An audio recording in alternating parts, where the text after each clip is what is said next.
Part 39. Evolution begins with Resident Evil. Author, Wei Tongmiao. Chapter 390. At night, in order to understand the situation of everyone, Luo Guang had a meal with his subordinates. After the meal, he chatted for a while and then went back to his office to rest. "Boss, I'm sorry." Not long after Luo Guang sat down, Caddy knocked on the door and walked in. The boss said that, of course, he had his own ideas, and that Ada was just a stranger to her, and she didn't know her like the boss did, but she questioned the boss's judgment based on her first impression of Ada, which was a dereliction of duty for a secretary. Google searched Can. The boss was usually very easygoing and got along well with everyone. It was unquestionable that she did that kind of thing for a while and forgot that the boss's authority was unquestionable. And she later learned from Samus that the boss was not wrong, and Ada was just pretending to have amnesia, which made her feel even more guilty. Luo Guang asked Cuddy to sit down first, then shook his head and said, "It's okay for you to have different opinions, and it's normal. The reason why I asked you to pour coffee is because if you stay any longer, you will easily become a breakthrough for the other party and be used by others. Whether amnesia is true or false, there is indeed no accurate evidence to judge, so it is normal for Cuddy to have different ideas." He asked the other party to go out only because there were people who supported Ada, which would make the situation troublesome and make Ada have other ideas. In the end, it might not be so easy to give up pretending to have amnesia. As for taking Ada to exchange for the bounty, how could Luo Guang do that? He would only take Ada and send her to Leon's house. Cuddy accepted Luo Guang's statement. In order to change the subject, Luo Guang asked about little Jack. Jack is living a happy life now. He joined the school's track and field team. He also said that a girl confessed to him, but he rejected her. Kaidi's words aroused Luo Guang's interest, and he asked, "Oh? Studying is the most important thing, so you can't fall in love too early." I didn't ask him to refuse. Katie was also mentally prepared for Jack to be popular with girls, after all, his father's genes are here. But after hearing Jack say this, she told Jack a lot of things and asked him to pay attention to protecting himself. Kaidi continued, "He said he doesn't have time to date now. In addition to going to school and doing homework every day, he has to do military training on weekends, so he doesn't want to delay others." In fact, Jack is still interested in love, but the person he likes is far away in the lighthouse country. It seems that Jack is very hard-working. Luo Guang nodded and said, "But don't let him get too tired, you need to combine work and rest." Caddy naturally understood and said, "I know, but Jack has worked harder since he came back from the lighthouse country." After a pause, she continued, "I think it's because you, Boss Wu, cured my illness, so Jack wants to repay you." She would not have the idea of stopping Jack from being a mercenary, because she and Jack owed their boss too much. Jack is too young now, only 10 years old. Although Luo Guang, Wu Song, initially asked him to work until all medical expenses were paid off, Jack understood that the money spent on his mother's treatment, especially the cost of completely treating chronic diseases this time, is the top priority, and it is not something that an ordinary mercenary can pay off. Even Sams and Hank, who have the highest salaries in the GIMZ team, will need at least 7 or 8 years to pay off, and this is still the case with a lot of bonuses. But Boss Wu Song did not urge himself and his mother to pay back the money. He gave his mother a home to work and live in, and also gave him the opportunity to learn all kinds of knowledge, so that he no longer had to roll in the quagmire. It's not just a matter of money. He will never be able to repay the boss's kindness to him in his lifetime. Luo Guang didn't say anything about repaying the debt. He looked nonchalant and said, "But don't work too hard, or you'll damage your body." As for Jack, he has carefully studied the genes in his body. First of all, it is certain that little Jack should have inherited Wesker's natural immunity to viruses, but he has not inherited the ability to control viruses, and there are no biochemical viruses in his body. In this regard, he is similar to Jill in the game, except that one is innate and the other is acquired immunity. However, this natural immunity is not strong enough for the Shinra virus. After testing, Luo Guang found that Jack is still not immune to his own virus attack. Jack's physical fitness is now far superior to his peers. In fact, it is more because of his father's excellent physical fitness, which has nothing to do with biochemical viruses, so he will still be exhausted. Therefore, Luo Guang emphasized that little Jack should combine work and rest. Caddy hid his hands behind the table, fiddling with his fingers, and replied, "I think if you talk to him in person, maybe he will be more receptive to this." Luo Guang looked at the date on the computer and said, "Okay, I'll talk to Jack about it when he gets home from school tomorrow." Caddy nodded, looking a little uneasy and a little entangled, and said, "Boss, I want to discuss something with you." Luo Guang asked in confusion, "What is it?" "I have checked a lot of information online recently.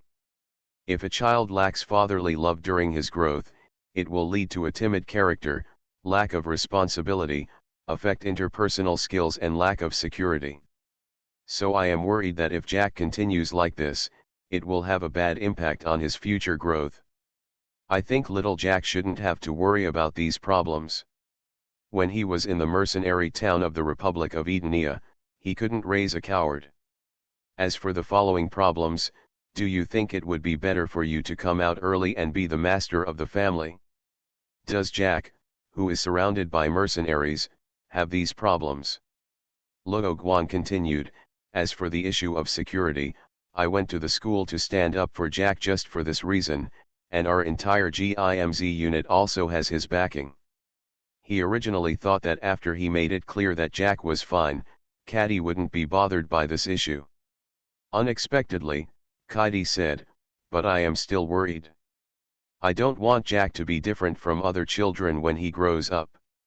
When Luo Guang heard this, he had some guesses in his mind and said, "Caddy, do you want to find a stepfather for Jack?"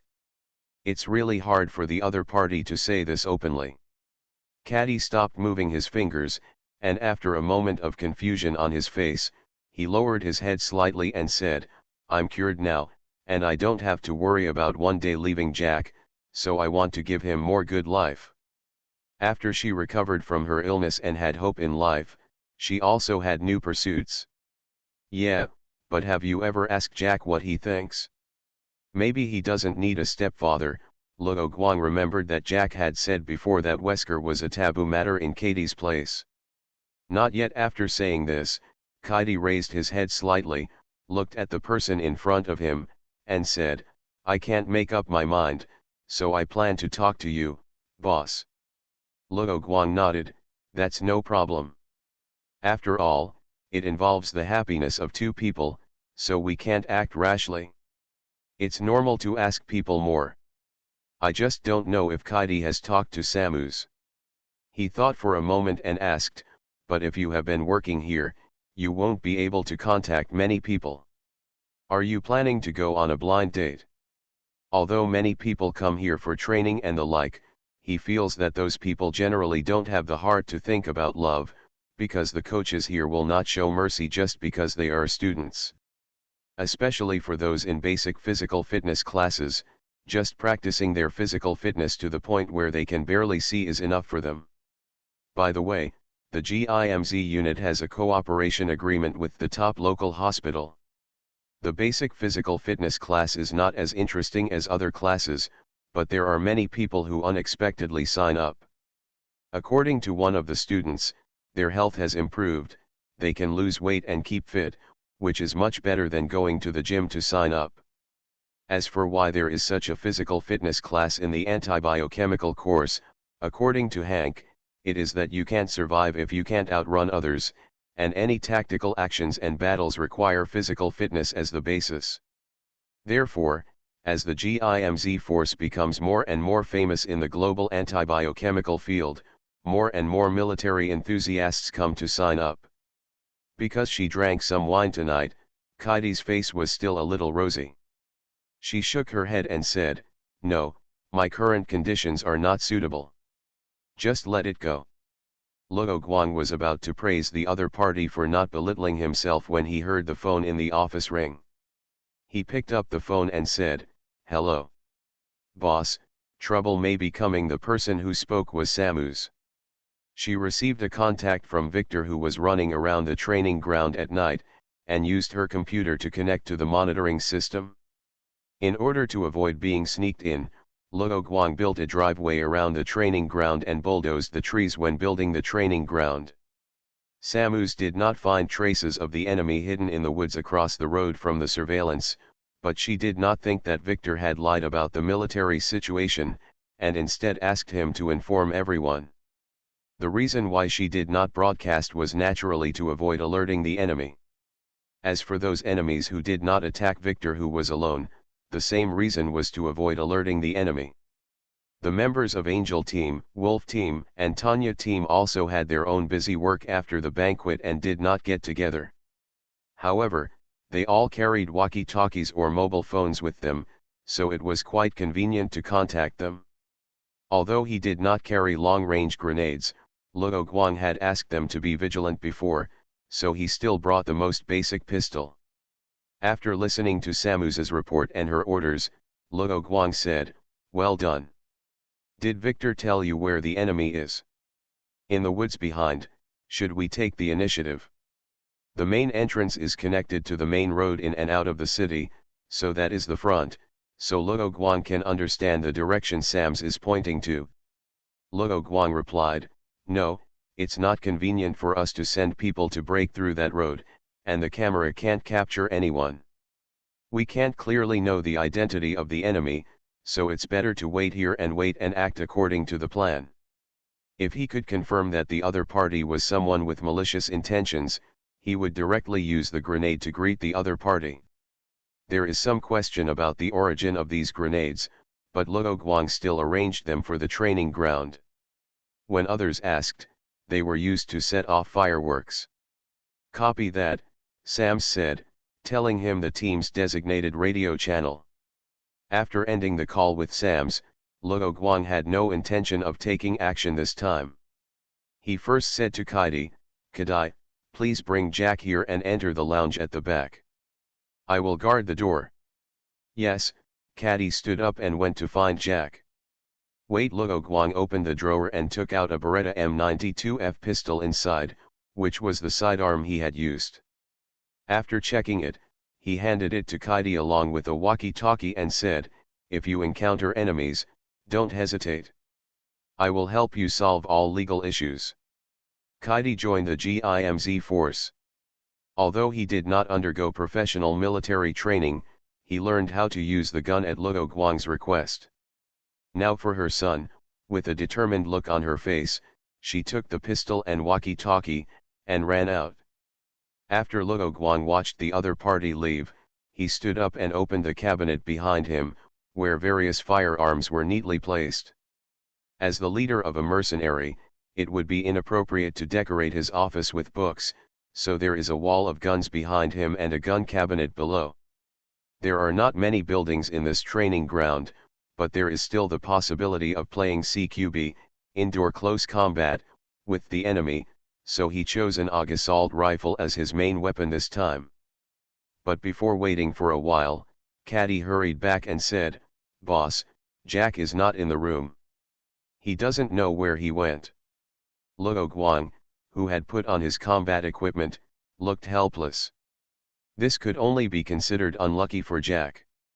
The enemy happened to be coming tonight, so he used the office computer to check the surveillance and confirm Jack's location. Found it. Jack is exercising at the indoor training ground. There weren't many places Jack would go, so Luo Guang found him quickly. Kaidi couldn't sit still and immediately went to find him, but was stopped by Luo Guang. Luo Guang said, "I'll go." With that said, he handed the AUG assault rifle to Kaidi and said, "You can hide in the lounge and use the walkie-talkie to communicate when the time comes." The reason why he didn't go out with an assault rifle was naturally to prevent the enemies from discovering that Luo Guang and the others were aware of their existence. As for the weapon, he took out a Glock 17C pistol from the gun cabinet and used 9mm pistol ammunition. Due to legal and regulatory issues, he could not buy 9mm armor-piercing bullets in South Africa. However, when facing enemies wearing body armor, the difference between the relatively good penetrating 9mm pistol bullets and 0.45 ACP bullets was not big. Instead, he used warheads. The heavier .45 ACP round would be better. But Luo Guang was confident in his marksmanship, as long as every bullet could hit the enemy's head, and the trajectory of 9mm bullets was more stable, so he casually picked up a 9mm pistol. Kaidi knew that her abilities were limited. Although she was anxious and worried about Jack's safety, she believed in her boss Wu Song, so she followed Luo Guang's instructions, walked into the lounge with an assault rifle, and locked the door. Luo Guang used the walkie-talkie to tell Sams about Jack and asked her to confirm the enemy's location. There was no need to send anyone over. Received, the three teams are also ready. Ada is being guarded by the Wolf team, waiting for the enemy to come. Although Ada seems to be a good person now, Luo Guang still remains vigilant about her to prevent her from running away suddenly. Samus also confirmed everyone's situation on the surveillance camera. Jack didn't know what happened at this time, so she continued, "If necessary, I will notify Jack to hide through the radio." Luo Guang had just left the office building and replied at the same time, "Okay." As a result, as soon as he finished speaking, the lights in the training ground went out almost at the same time. Meow, thanks for subscribing and voting meow. The last picture was a casual test of how I used AI to draw MRS Caddy, and I chose the most normal picture, and the scene was not chosen by me.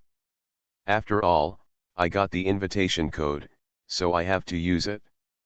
Evolution begins with Resident Evil. Author, Wei Tong Miao. Chapter 391. The entire training ground was powered off by the enemy. Luo Guang made a judgment immediately. He had anticipated this when building the training ground, so he built two unrelated lines to connect to the city's power system. One of them was done secretly, and even if the enemy went to the Electric Power Bureau to check, it would be impossible to find it. But at this time, all the street lights outside were turned off and the entire office building was dark. The source of this power outage must be far away from the training ground, which meant that the enemy had helpers. He did not anxiously contact Samus to confirm the cause of the power outage, because he knew that Samus would naturally know what to do after seeing the situation. Due to the power outage, Samus could not check Jack's situation at any time, so he had to rush over quickly. The indoor training ground was not far from the enemy. "Boss, I called the customer service of the electric power company. Not only our place, but the entire city was out of power. The customer service said it was because the wires from the power plant were aging, and they are already taking care of it." Although the customer service said so, Sams did not hold out hope. South Africa's power shortage problem itself is also very serious. 80% of the main power comes from thermal power generation. Just because they are in Cape Town, the capital, power has always been the focus.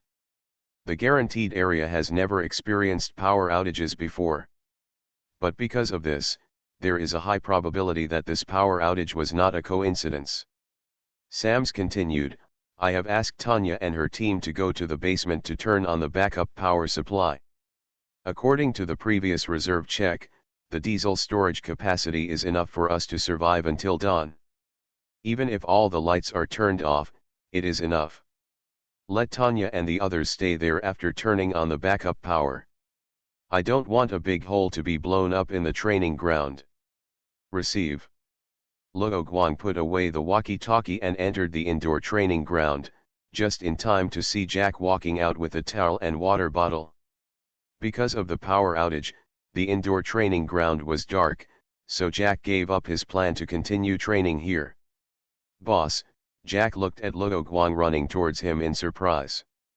Except when supervising the construction of the indoor training ground, My boss basically never came here to exercise when he was here. Luo Guang pulled Jack back into the shadows of the room and said, Victor noticed that there were uninvited guests around, maybe they were coming for Ada. He doesn't treat Jack like an ordinary child, so these things are not hidden from Jack. Jack still knew something about the people who had been rescued by the wolves.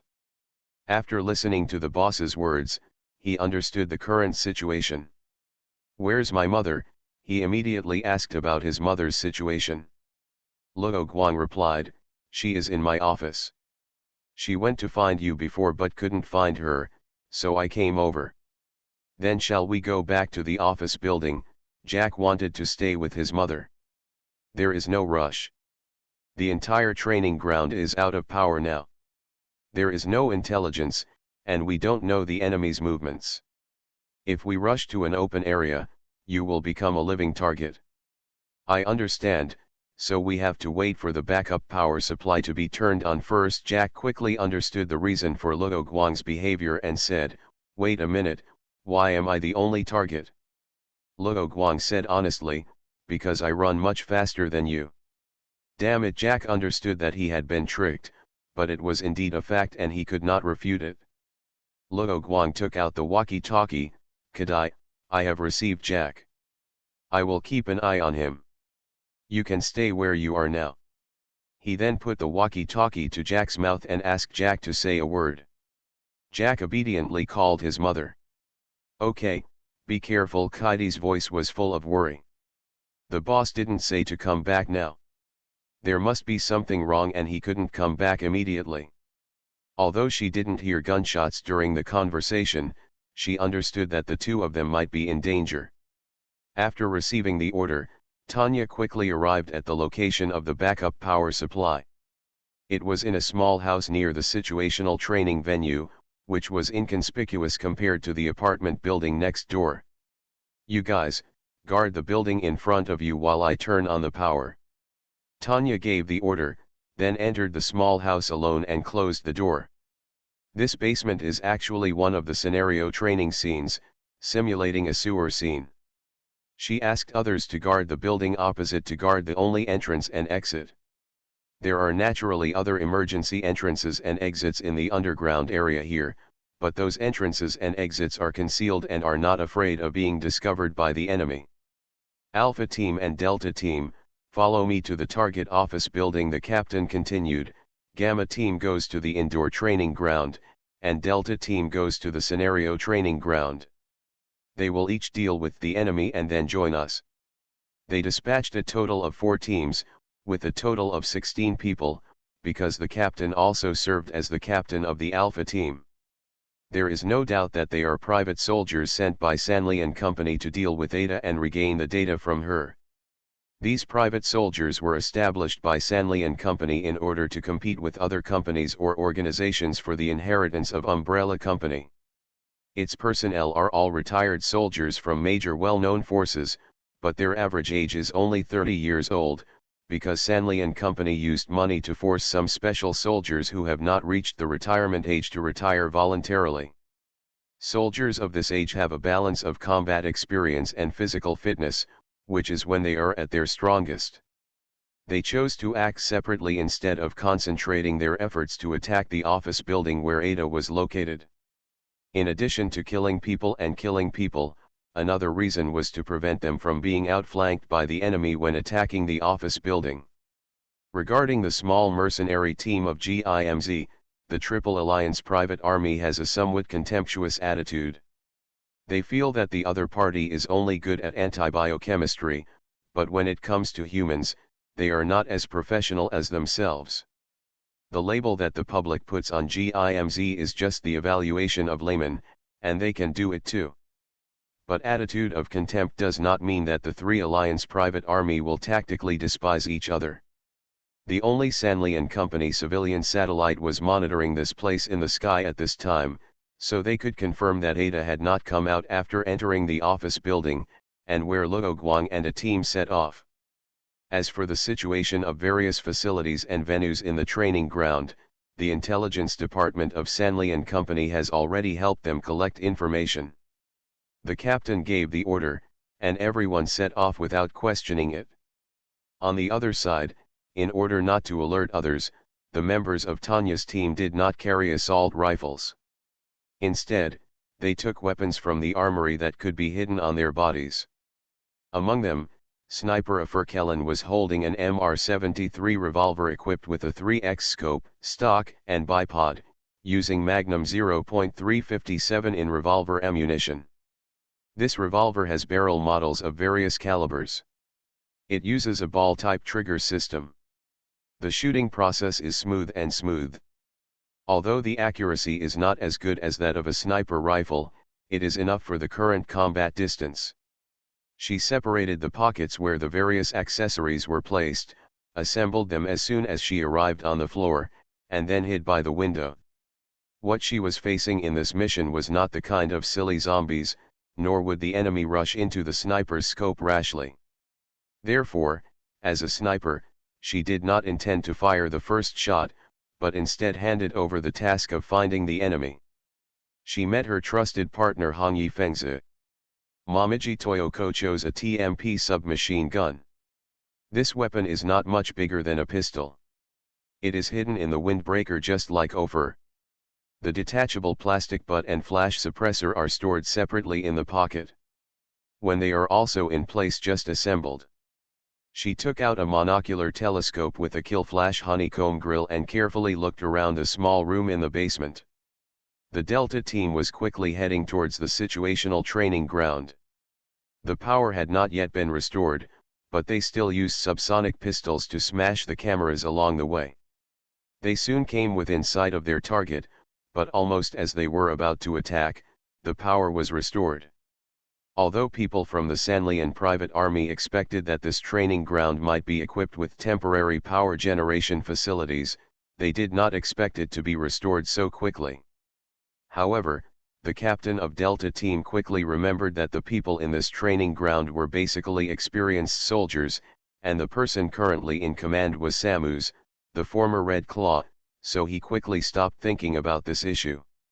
Under his leadership, the team moved directly into the nearest grove and used the bushes to continue exploring the situational training ground. "This is Samus," inform Team Tanya that an enemy team of 4 has entered the jungle training ground and is heading in your direction. Please pay attention to safety. The small forest where the enemy team is located is not just a decorative green space. It is also one of the venues for their training sessions. For the safety of the students, it is naturally equipped with cameras. CT didn't look up since ancient times.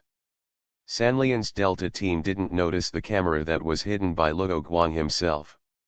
They touched the edge of the woods and carefully observed the apartment building in the situational training ground.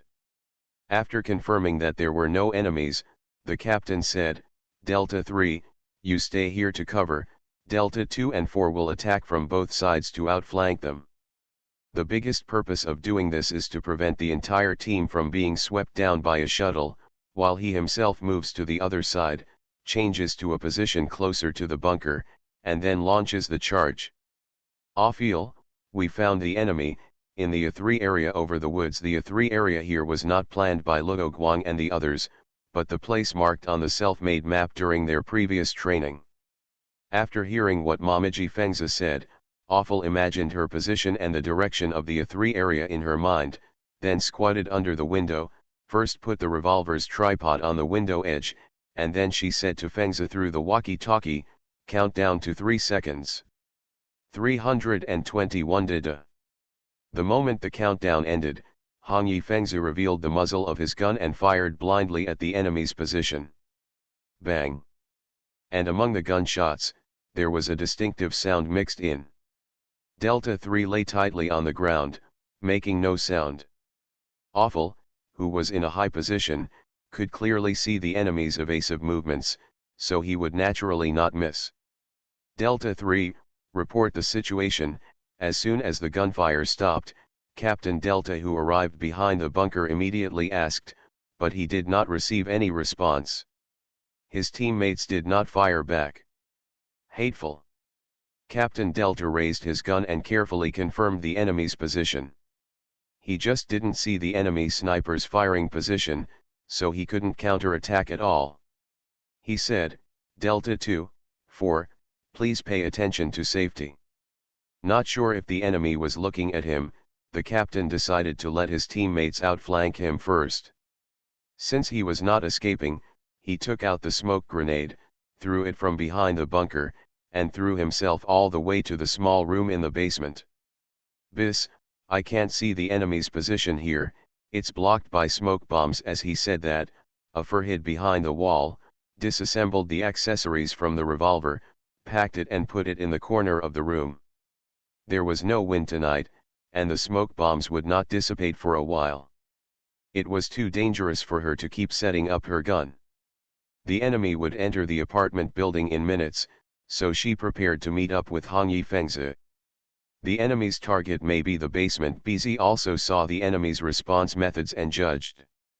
Tanya said, "Don't worry about me, just clear the enemies on the ground." Copy that, the three replied.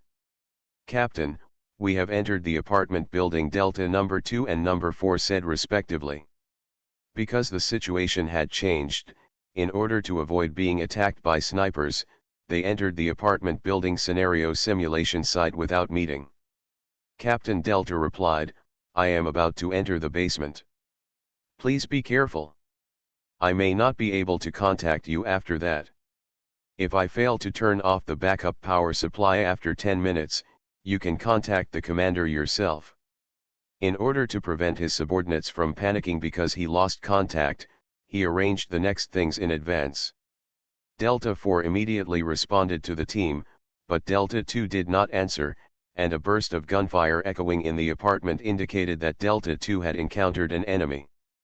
"Mad, we shouldn't have entered here," Delta 4, who was alone, cursed secretly in his heart. Although they got the design drawings of this apartment building, when they actually entered it, they found that the route was completely different. Just like his training house in the army, the layout could be changed easily.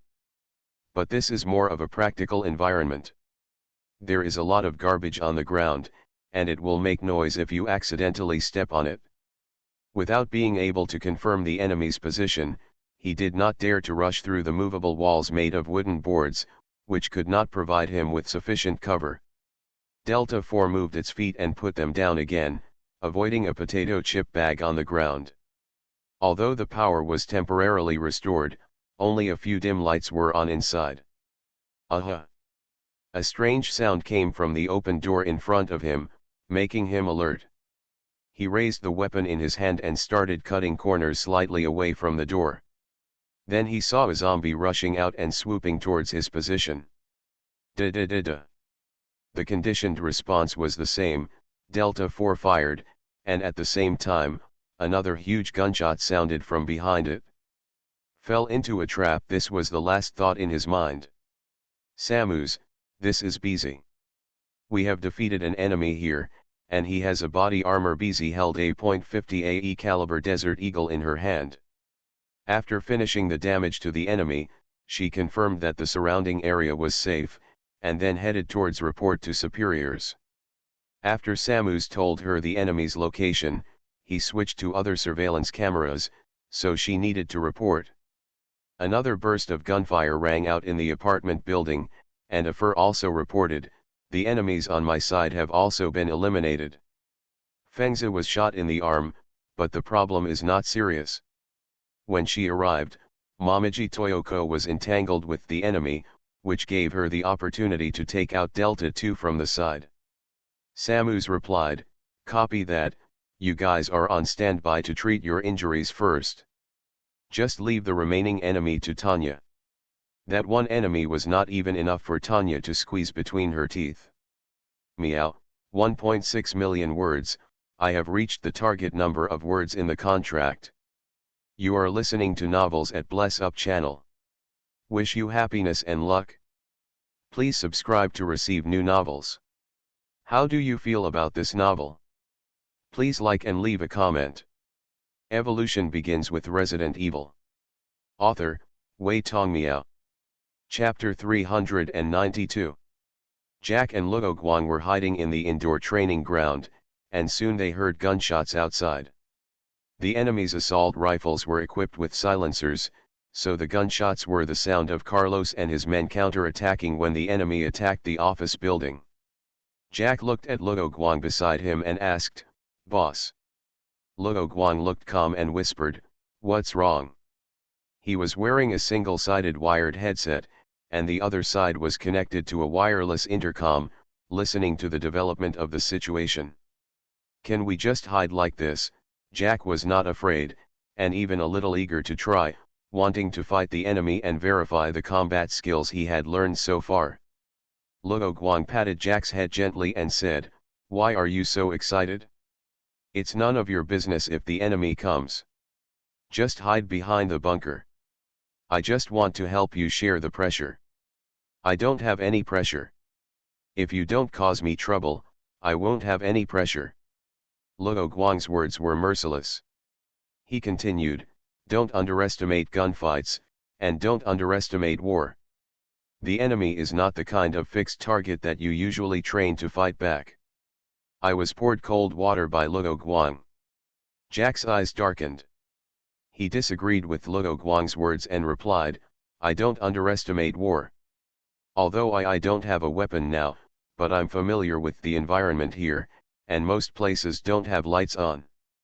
I can use this to help you divert the enemy's attention, and then you can easily deal with the enemy. These enemies are not new recruits, they are not suitable for your current level, and you are too nervous now. In this respect you are not qualified yet." Luo Guang poured cold water on Jack because Jack was nervous or excited. Dopamine and adrenaline began to secrete. Few new recruits would not be nervous on the battlefield, but he had to be stricter with Jack.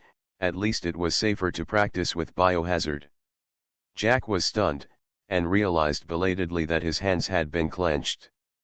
Seeing that the other party understood his problem, Luo Guang asked, "So it's not time for you to fight in the actual combat yet, and the situational training hasn't officially started yet?"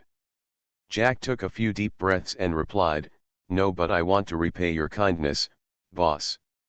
Even if I can't beat those enemies now, I hope to help you." Luo Guang rubbed Jack's head and said, "I'm very happy that you have this idea, but your mother doesn't want you to get into trouble. This is not a game world. Jack's mother is still alive. Jack is not alone in this world. Will Jack with a care be stronger than Jack in the game?" Luo Guang didn't know, but as he got along with Jack, at least he really felt that Jack was a lovable child, without the troubles of a naughty child. So he felt that Jack didn't need to follow the trajectory of the game plot to step into the anti-biochemical career. Hearing Luo Guang talking about his mother, Jack was stunned and said with his head down, "Yes, I really shouldn't let my mother worry. Yes, even if it is just to divert the enemy's attention, the risk is also very high." He was so excited that he only thought about repaying the boss's kindness, but forgot that the most important thing is to protect himself and not make his mother sad. That is to say, Jack is not like other children. He has been the head of the family since he was a child and is more mature. He did not get upset and run away alone because Luo Guang stopped him. And the most important thing is that you have a big misunderstanding of my strength. Come with me. Although Hank and others knew that Luo Guang was very strong, Jack only knew about this from other people and did not have a specific impression of Luo Guang's strength. So Luo Guang had to let him take a good look at his ability and spur him on. This is the Gamma team. No target was found at the destination. Please confirm whether the target has left. Compared to the Delta team, they came here earlier, but they never fought with Luo Guang and his team because they could not find anyone at all. This is the intelligence department. The satellite has not found anyone leaving soon, the people from the Tri-Link intelligence department replied to him. Received, keep a close eye on it, Captain Delta said, and gestured to let his men continue to move forward. At this time, Luo Guang went around the enemy and followed the enemy according to the information provided by Samus. Jack, who was following far behind the enemy, lowered his voice and asked, "Are we just following them like this?" At this time, it can be seen that he is inexperienced. Now is not the time to ask questions. Although he has experienced a lot of ups and downs in that mercenary town, the relatively stable environment still made him unable to understand that any mistake would cost him his life, so he spoke at an inappropriate time. Hold the question first, and answer it all at once later. Luo Guang was not afraid of the enemy finding out, but he didn't want Jack to develop a bad habit. Jack covered his mouth and nodded. Children are always curious about everything, so when he saw Luo Guang walking behind the enemy and doing nothing, he was a little relaxed and was also itching to do something.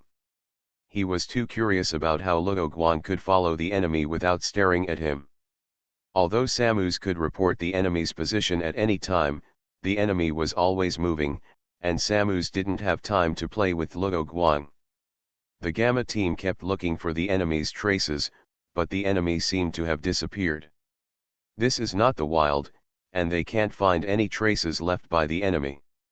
The captain of the Gamma team circled around and found nothing, so he contacted the captain and said, "Captain, we did not find the enemy in the indoor training ground." Although no one was found, he was still very quiet when reporting. The situation on the captain's side was not optimistic either. The enemy had been prepared for a long time and did not give him a chance to enter the office building by surprise. He even lost 2 of his men in the first wave of confrontation.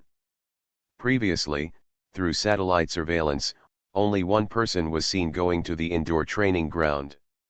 Compared with the situational training ground, there were fewer people, and it was much more difficult to outflank his side. So after thinking again and again, he said, "We are responsible for attracting enemy fire, you go directly to the back of the office building to attack." If it weren't for the contact from the Gamma team, the captain would have given the order to retreat. The training ground was too big, and the power was restored too quickly. They were discovered before they could launch a surprise attack, so the sneak attack failed. The reason why they did not retreat immediately was because as a private force built by the Sanlian at a large price, retreating like this would make their superiors doubt their value. Although there is no definite evidence, he has heard a rumor that the last batch of the Triple Alliance private army that failed in the mission to recover the Umbrella Corporation's heritage were used as combat test subjects for biological and chemical weapons. So no matter what, this time they must at least have a 50-50 draw with the enemy and achieve certain results. Delta Team, please reply when you receive it. Thinking of this, he decided to concentrate all his efforts to launch a general attack, but did not receive any response. The Berta team acting together at this time fired several smoke bombs to cover the open area between the two sides, and at the same time opened fire to cover the 2 forwards who were mentally prepared as they approached the office building, but followed by an MG-42. The sound of general machine gun fire tore the 2 pioneers like cloth and died on the spot. The captain of the Berta team was now alone and said directly, "Boss, let's withdraw." The office building was easy to defend and difficult to attack, and they did not carry any heavy firepower. The only undermounted grenade launcher they carried also fired all the grenades, but the office building was like a fortress. He doubted the appearance of the office building. Is the wall made of tank armor materials? A high explosive grenade cannot even make a small hole in the wall, nor can a grenade penetrate a glass window. The grenade that explodes outside the window has a very poor range and effect on the enemies in the room. Captain Berta, no matter how confident he was in his abilities and despising the rabble-like enemies, was helpless when facing the office building that was easy to defend and difficult to attack when he couldn't get close. The Delta team was in trouble, and progress on their side was not going well. The captain gritted his teeth and said, "Then let's withdraw." After speaking, he immediately contacted the Gamma team, but at this time no one in the Gamma team could respond to his words. Luo Guang and Jack followed the Gamma team around the indoor training ground. The other party finally couldn't help but contact his superiors and quickly ran to the exit of the training ground. Jack looked at Luo Guang, as if guessing his boss's next plan. Luo Guang made a gesture and followed. The Gamma team quickly arrived at the door. The space here was slightly larger. They moved in a blind angle manner, and there were people taking previews from all directions. Let's go. There were a lot of surveillance cameras here, so they immediately changed their formation after leaving the door and ran as fast as they could in the direction of the office building. Just when the enemy changed their formation and neglected to defend in the direction of the indoor training ground, Luo Guang descended from the shadows, raised his pistol and attacked the enemy. He fired a total of 4 shots. Because the enemies all wore helmets and faced away from him, the target he shot was not the back of the head, but the gap between the helmet and the backpack, which was the enemy's neck. 3 shots hit 3 members of the Gamma team, and the remaining team leader's conditioned reflex actions allowed him to dodge the bullets. As he fell down, he used his waist and hips to turn behind him. At the same time, he had raised the assault rifle in his hand, preparing to shoot in the direction of the gunfire, giving himself the opportunity to hide in the bunker. But when Luo Guang saw the enemies falling and twisting movements, he quickly calculated in his mind, raised his hand and fired again. Just as Team Gamma turned around and saw Luo Guang's figure, a bullet shot right into his eye socket. Jack, who was hiding behind, breathed a sigh of relief when he saw that all the enemies were eliminated, and walked to Luo Guang's side. The office building was where my mother was, and it would be troublesome if someone surrounded her and broke into it. Luo Guang understood Jack's concerns, but he had enough confidence in his men that the enemy would not be able to attack without heavy firepower. "Boss, are we going back to help now?" Jack had no idea about the enemy who fell to the ground and died, and even directly grabbed the enemy's equipment. Not only the pistol, but also the Christmas tree, that is, the M401 assault rifle hung with tactical accessories, was in his hands. "Do you feel sick or unwell?" Luo Guang did not answer Jack's question, but instead worried about Jack's mental health. Jack was stunned and replied, "Aren't they enemies? Why do I feel uncomfortable and nauseated when I see dead enemies? The sight of giants I saw in the smelly ditch in the town before is disgusting." The term giant view was taught to him by the mercenaries of GIMZ. I see. Luo Guang didn't know how to answer for a moment. Should Jack feel sad about killing and death? However, he really shouldn't raise this question in this situation. The enemy is the enemy, and there should be no mercy. He seemed to care too much about Jack. So he had to say, "The smell of the dead is a signal to warn the same kind of danger, so it is normal for humans to feel disgusted after smelling it." Oh, so there is such a relationship. Jack just thought that Luo Guang knew a lot of things and didn't think too much. Luo Guang took out the walkie-talkie and reported, "Samus, I also killed a small team of enemies here. We just repelled a wave of enemy attacks here." Samus continued, "If possible, boss, you go to outflank and kill the enemy in one fell swoop." Just now, she saw the scene of Luo Guang easily solving the enemy on the monitor, and it was also the first time she had an intuitive feeling of the boss's shooting skills.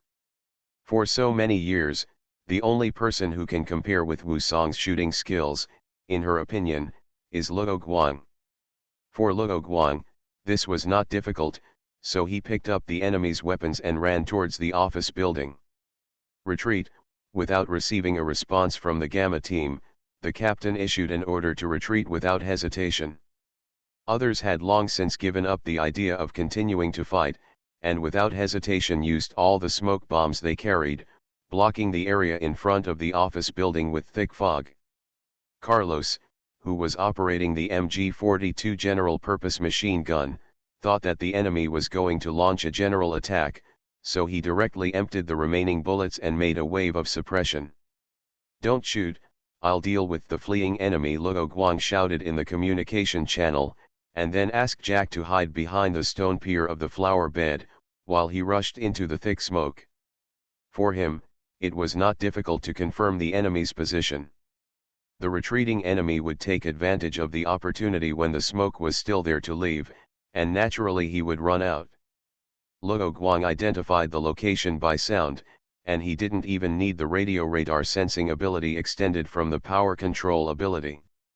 He caught the captain of the Beta team and shot him down with one shot. He also eliminated the remaining Alpha team members who escaped one by one, and finally only left one lucky person alive. When the smoke cleared, he was the only one standing, dragging the lucky person in his hand towards the office building. Luo Guang reported, "Samus, I caught a live person."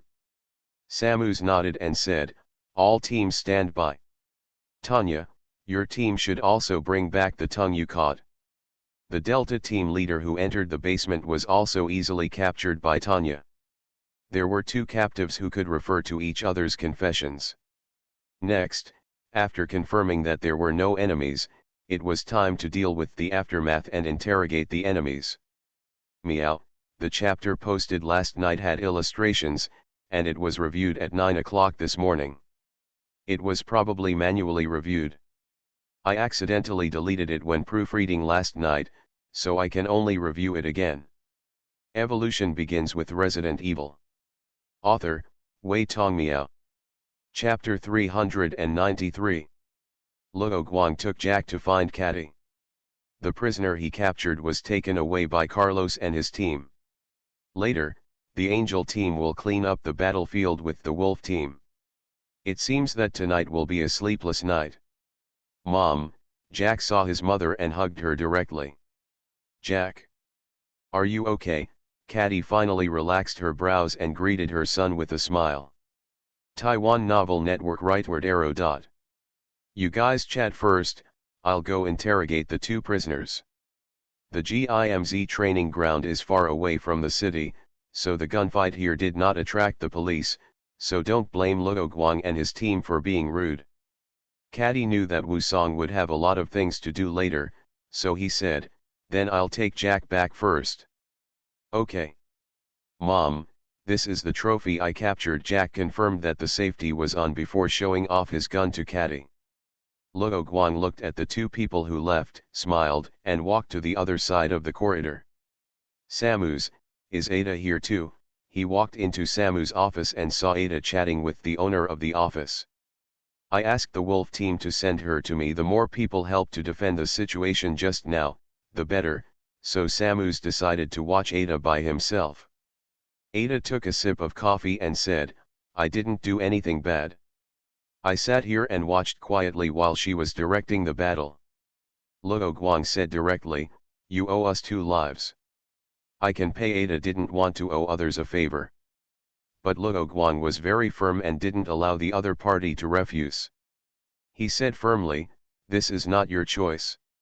You should be glad that no one in our GIMZ team died in the battle. That is not something that can be solved with money. Apart from a little bit of game sentiment, his feelings for others are much deeper than his feelings for Ada.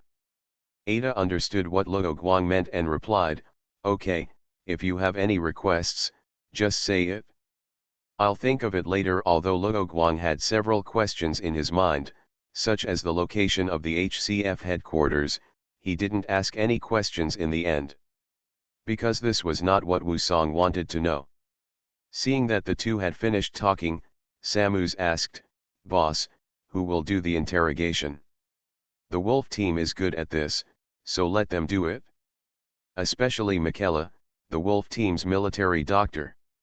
She was the Wolf team's interrogator when she was in the USS. Of course, in her own opinion, it was just a good deed to treat the enemy with special treatments. According to Wolf Mom, no one succeeded in Michaela's hands and soon gave up resistance. Luo Guang knew the ability of his men, so he did not question Samus's choice, but he still added, let's play with the one that Tanya caught first. Mine seems to be a big one, so I will interrogate it myself. The guy she knocked out was in the middle of the enemy's retreat formation, and the equipment he carried was slightly different from the other two, so he said that. Samus nodded, indicating that he understood. Ada stood up at this time and said, I will go to interrogate with you. If the other party wants to take my life, I will not let them go so easily. Including the Tri-Union Company behind it, she added in her heart. Although Wesker and the Tri-Union Company seemed to have some cooperation, it had nothing to do with her, and she was not Wesker's subordinate or vassal. Wesker let her go before, but that was another matter. It was not Ada's principle not to fight back when being beaten. Luo Guang nodded and said, "It's up to you, but we're going to find your village tomorrow, so there's no time for you to rest." Samus nodded, and before Ada could answer, she replied, "I'll arrange the contact with BSAA, and the transportation." She looked at her boss. Luo Guang replied, "I'll have someone prepare the plane. In an emergency, the resources of Organization X can just meet his needs." Ada was a little unhappy to be ignored and interrupted, but she still answered Luo Guang's concerns and said, "Don't worry. In the past, in order to complete the task, I tried not to sleep for 2 days and 2 nights, and there was no problem with my spirit and action." "It's up to you," Luo Guang said, walked out, turned his back to Ada, and used Organization X's phone to arrange a plane and provide some information about Sanli and company. Came to the interrogation room, which was actually the room Luo Guang used when he interviewed new recruits. In order to prevent the enemy from escaping, the captives were not tied to the chair, but were hung up with iron chains on their limbs, hanging the whole person in the air. The unconscious captain had not woken up when Luo Guang and his team entered, so he was not polite and directly poured a basin of water to wake him up. "Where do you belong?" Luo Guang went straight to the point without any threats or inducements. Aida was a little surprised. This did not conform to the normal interrogation process, or method, just like, "I am the security captain of the West African branch of Sanli and Company." Just like Wu Song knew that the enemy would definitely answer his questions. Hearing this, Aida looked at Wu Song, who looked calm. The other party was not surprised that the enemy answered the question so easily, and seemed to be sure that the other party was not lying. This so-called security captain is actually just a nicer name for a private army. Just like the former umbrella company, UBCS is only a mercenary of the company, and the company will not admit that they are an army raised by its own company. But in the hearts of most UBCS soldiers, they are Umbrella's only private army. The security captain of Sanli and West Africa branch thought so too. What he didn't know was that from the moment their mission failed, these security guards had nothing to do with Sanli and Company, and the so-called intelligence department could no longer be contacted. No. To be precise, they had nothing to do with the Triple Company from the beginning, because these people were all private mercenaries of Axela. Luo Guang continued to ask the enemy about the entire plan of this operation. Based on the other party's answer, he deduced from the previous battle that he was not lying, but he always felt that there was a hint of childishness in the other party's plan. The enemies who chased Aida at the beginning were also 2 teams under their army. After being solved by the Wolf team, they decided to double their manpower and all of them went out to complete the mission. In addition, only the intelligence department gave them intelligence support. "How do you know where I am?" Ada interjected to ask about something that was not mentioned in the plan. "It is said that it is satellite surveillance, and there are people from the intelligence department in the city. They will know that you are here as soon as you get off the plane. After that, they will cut off the power supply to the entire city. Why don't you send more people? This place is remote and far away from the city. It won't be better no matter how many people you find to help." In addition to this, there were various methods such as sending people over during the day and lurking in the toilet, but the other party chose the simplest way of attacking. Of course, a power outage sneak attack plan is also a good idea. But this is not a movie where the protagonist is able to eliminate the enemies one by one after the power is cut off and plunged into darkness, but the enemies are stupid and don't know anything. What he calls simple here means that the other party's plan does not have any backup plans. If it sounds good, you will be benevolent if you don't succeed, if it doesn't sound good, you will die. The prisoner looked disappointed and replied, "According to the intelligence collected by the intelligence department, your G.I.M.Z's main business is anti-biohazard. We checked your record and basically have no record of fighting against humans. He continued, we have also fought against zombies. It was just a security war in which the two sides were not equal and humans had the advantage, so we felt that there was no need to spend a lot of money to hire people. Also, we know that you have mercenary agencies that you are familiar with. It is not easy to assemble and direct so many people for sneak attacks and keep it secret. So in order to keep it secret, we finally decided to rely on ourselves. Luo Guang nodded and asked, did you cause the biological crisis in Aben Hatta village? The other party shook his head and said, we have no such plan. Ada asked, do you have evidence that you are working for Sanli and Company? Or that Sanli and Company is involved in the biohazard incident? We had put down no items that could prove our identity before the mission. As for the evidence you mentioned later, how could we keep it?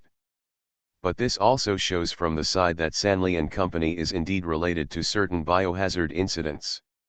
In that case, you have no use value, Ada threatened and said, if you think about it, what else have you not said? That's all I know, cried the prisoner. Luo Guang continued to ask, how many people from the Joint Intelligence Department do you know? Where are the Joint Intelligence agents in Cape Town? Where did you meet? What is your appearance? Is the interrogation over so soon? Samus was surprised when his boss came back with Ada so quickly. The interrogation on the wolves' side was only halfway through. Luo Guang handed a piece of paper to Sams and said, this is his confession.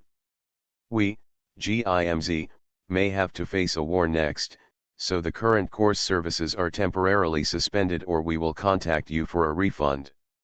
The excuse is ours, the instructor must have important tasks to do. Samus took the A4 paper, glanced at it a few times, and said seriously, are we going to launch a war against Sanli and Company? This is not our strength. I know everyone is capable of fighting, but we are outnumbered. Absolutely inferior. Samus, we are the ones being attacked. It's not our style to fight back. Samus smiled and said, what a coincidence, I thought so too. Then her face changed and she said seriously, but this matter must be considered in the long run. Luo Guang's cell phone vibrated. Even without taking it out, he could guess that it was information from Organization X. The prisoner he interrogated couldn't give him much useful information in the end, but he didn't expect him to do so. Luo Guang walked out the door, turned his back to the two of them, took out his mobile phone and glanced at the message, then turned back and said, I'll collect the interest first. I'll send you the flight time later, also, call the death team back. I have a task for him. Samus responded immediately, yes. Ada looked at Luo Guang's back and narrowed her eyes. Putting back the weapons he took from the gun cabinet, Luo Guang took a sip of water, left the office, and soon drove away from the GIMZ training ground. Ada stood at the window of Sam's office, looked out the window, and said, hey, your boss seems to have driven out. Samus just nodded and looked at the paper in his hand. The paper the boss gave her did not include any personnel from Sanlian's intelligence system in Cape Town, but she soon thought that the boss probably got the information from other places. But the source of this information was only known to her boss, which made her a little unhappy. Luo Guang left the training ground and came to Cape Town. He did not go directly to Sanlian Company's intelligence point here and got off the car in advance. The city is naturally dark, but some people use flashlights and others use candles to illuminate, bringing a little life to the city. In a certain apartment building in the city, a group of people from all walks of life were sitting together. One of the guys who looked like a nouveau riche stood up, holding an envelope with a head count in his hand, and said, let's go avoid the limelight for a while. The money here is for your vacation. A homeless man with a stench all over his body and his clothes in tatters and patches took the envelope and opened it without saying a word. He didn't take out the money. He could tell how much it was by looking at the approximate thickness and the face value of one of them. He collected the envelope, kept it close to his body, and said, "There is no air ticket in it. Buy it yourself. Are you reluctant to part with this little money?" The homeless man looked like he was reluctant to part with the transportation fee, and continued, "Then I can stay here." The upstart said while handing out envelopes, "I don't recommend it, but it's not mandatory either." The homeless man didn't answer, thinking to be on the safe side and leave, but another guy who looked like a white-collar worker took the envelope and asked, "Why do we want to avoid the limelight? Was someone exposed, caught, and then betrayed?" What the upstart said just now shows that this is just a precautionary measure. The man replied, "Other departments failed in their missions. Our superiors cared about us and let us avoid the limelight just in case. With Umbrella gone, which force in Cape Town dares to attack us?" A veteran intelligence officer disagreed. "Sanley and Company is indeed the most powerful company in Africa." Others also echoed, except for the white-collar worker who remained silent. The upstart looked at the white-collar workers and said, "Do you have a different opinion? This is just to boost morale. We are not drinking, and we will not despise any enemy." Others nodded. The white-collar worker shook his head and asked, "In that case, why do the superiors want us to avoid the limelight? This only shows that the people we offended this time have the ability to find out our existence and threaten our lives." Hearing this, the other people also put away their previous joking expressions on their faces. Obviously they agreed with the white-collar man's statement. They have encountered mission failures before, but this is the first time that everyone has to evacuate as cautiously as today. Someone raised their hand and asked, "Which party are they from? Are they from South Africa's Z government?" No one could answer that question, and GIMZ force wasn't even on their short list. The host of this meeting, who usually pretended to be a nouveau riche, saw this and stopped dwelling on the issue. Just as he was about to announce the adjournment of the meeting, he saw the white-collar worker stand up. The tramp thought that the other party had guessed the identity of the enemy or had any good suggestions, so he asked, "Huh? Do you have any ideas?" The white-collar worker stood up, pulled off his tie, unbuttoned his coat one by one, and said, "It's nothing, I just think it's too dangerous here. The enemy has already come in, and you didn't notice it?" "What?" Many people looked at the white-collar workers with horrified expressions. The white-collar worker opened his jacket, and inside were fragmented grenades with their safety guards ripped off. Boom! He mouthed an onomatopoeia for explosion. As soon as he finished speaking, the grenade exploded, covering those who wanted to escape and himself. Meow, thank you for subscribing, tipping, and voting meow. I was trying to find a picture of the hanging scene, but it seemed like it wasn't a fun thing to do, so I decided not to upload it. Evolution begins with Resident Evil. Author, Wei Tong Miao. Chapter 394. The white-collar worker had bad luck.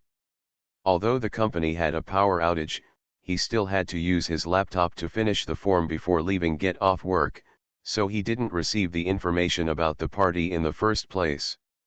His face was one step late in the information Luo Guang received. He was discovered by Luo Guang, and then he was shot in the neck and controlled by the Shinra virus. The next thing was to set up a trap on him. After the explosion, the police would naturally not sit idly by and would definitely send someone over. As for the X organization, he contacted the Donald family, so he was not afraid that Simmons would link these things to Wu Song's identity. Luo Guang wore a demon mask and directly took down the door and walked in. Although he prepared a lot of fragmentation grenades for the white-collar worker, he would not blindly believe that the enemy would be solved. Some people are still alive, perhaps because of luck, or they may have used others as human shields and survived successfully. "You are, what?" Luo Guang didn't say anything, picked up the pistol that fell on the ground, walked over, and fired several shots at the dying enemy's chest. Bang, bang, bang. Just as he fired, another enemy behind the sofa stood up and raised his gun, ready to attack Luo Guang, enduring the buzzing in his brain. Before he pressed the trigger, an expression of disbelief appeared on his face, because the enemy had disappeared from his original position. Luo Guang had quietly come behind him and fired several more shots at his back. Bang, bang, bang. It was not that he used the flash, but that his reaction and speed were too fast. Before the enemy stood up completely, he reacted and quickly came behind the enemy. This time it was just for revenge, so he didn't plan to leave any survivors, even if this might make people discover that there was a third party at the scene after these people's internal conflict, and thus doubt the truth of the matter. He didn't care. After a glance around, Luo Guang didn't see any computer equipment, and he was too lazy to search the entire apartment, so he left and walked directly to another Sanlian company's site. It was a warehouse, and the people inside were eating leaves and shaking their heads. The power outage did not stop their party at all. Each of them played their favorite music on their mobile phones or other independent power music players. Because the air conditioner stopped working, the warehouse became stuffy. Many people took off their clothes and returned to the most primitive and natural state, and then continued to sing and dance, as if they were performing the most primitive sacrificial activities. The people inside were all the top leaders and some of their confidants of the gang controlled by Sanlian Company. As for those guys at the bottom, they were either in other places or guarding outside the warehouse with submachine guns, and could only listen to the fighting and the sound of mulberry trees inside. This gang had also troubled the GIMZ troops before, and finally paid the price of half of the lives of the top leaders, and the gang took the initiative to admit defeat. And Sanlian Company took advantage of this opportunity to control the entire gang. "Boss, when can we take revenge on those bastards? My son's enemies are still hanging around there." A leader at the level of a gang became bolder after eating some leaves, and shouted loudly with one hand around his woman. The party seemed to be suspended. All the people who survived that year stopped what they were doing and looked at the person who was speaking. And those who had not experienced it did not care. Those who were dancing were still dancing, and those who were hugging were still hugging.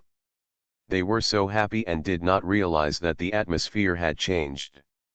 The leader who wanted revenge once thought about kidnapping Jack, but was suppressed by the boss. The gang leader did not want to bet on the entire gang. He was not like the person who was blinded by revenge and could not see the strength of the enemy. Revenge for him would be like hitting a rock with an egg. But now there are so many people here. If he does not express his opinion, he will not be able to convince the crowd. He is likely to be overthrown by those people who are high here. He pretended to be sure of victory and said, "I have persuaded the investors to deal with those bastards. Do you think I did nothing?" The gang leader did not know what happened tonight, but just wanted to temporarily stabilize his men.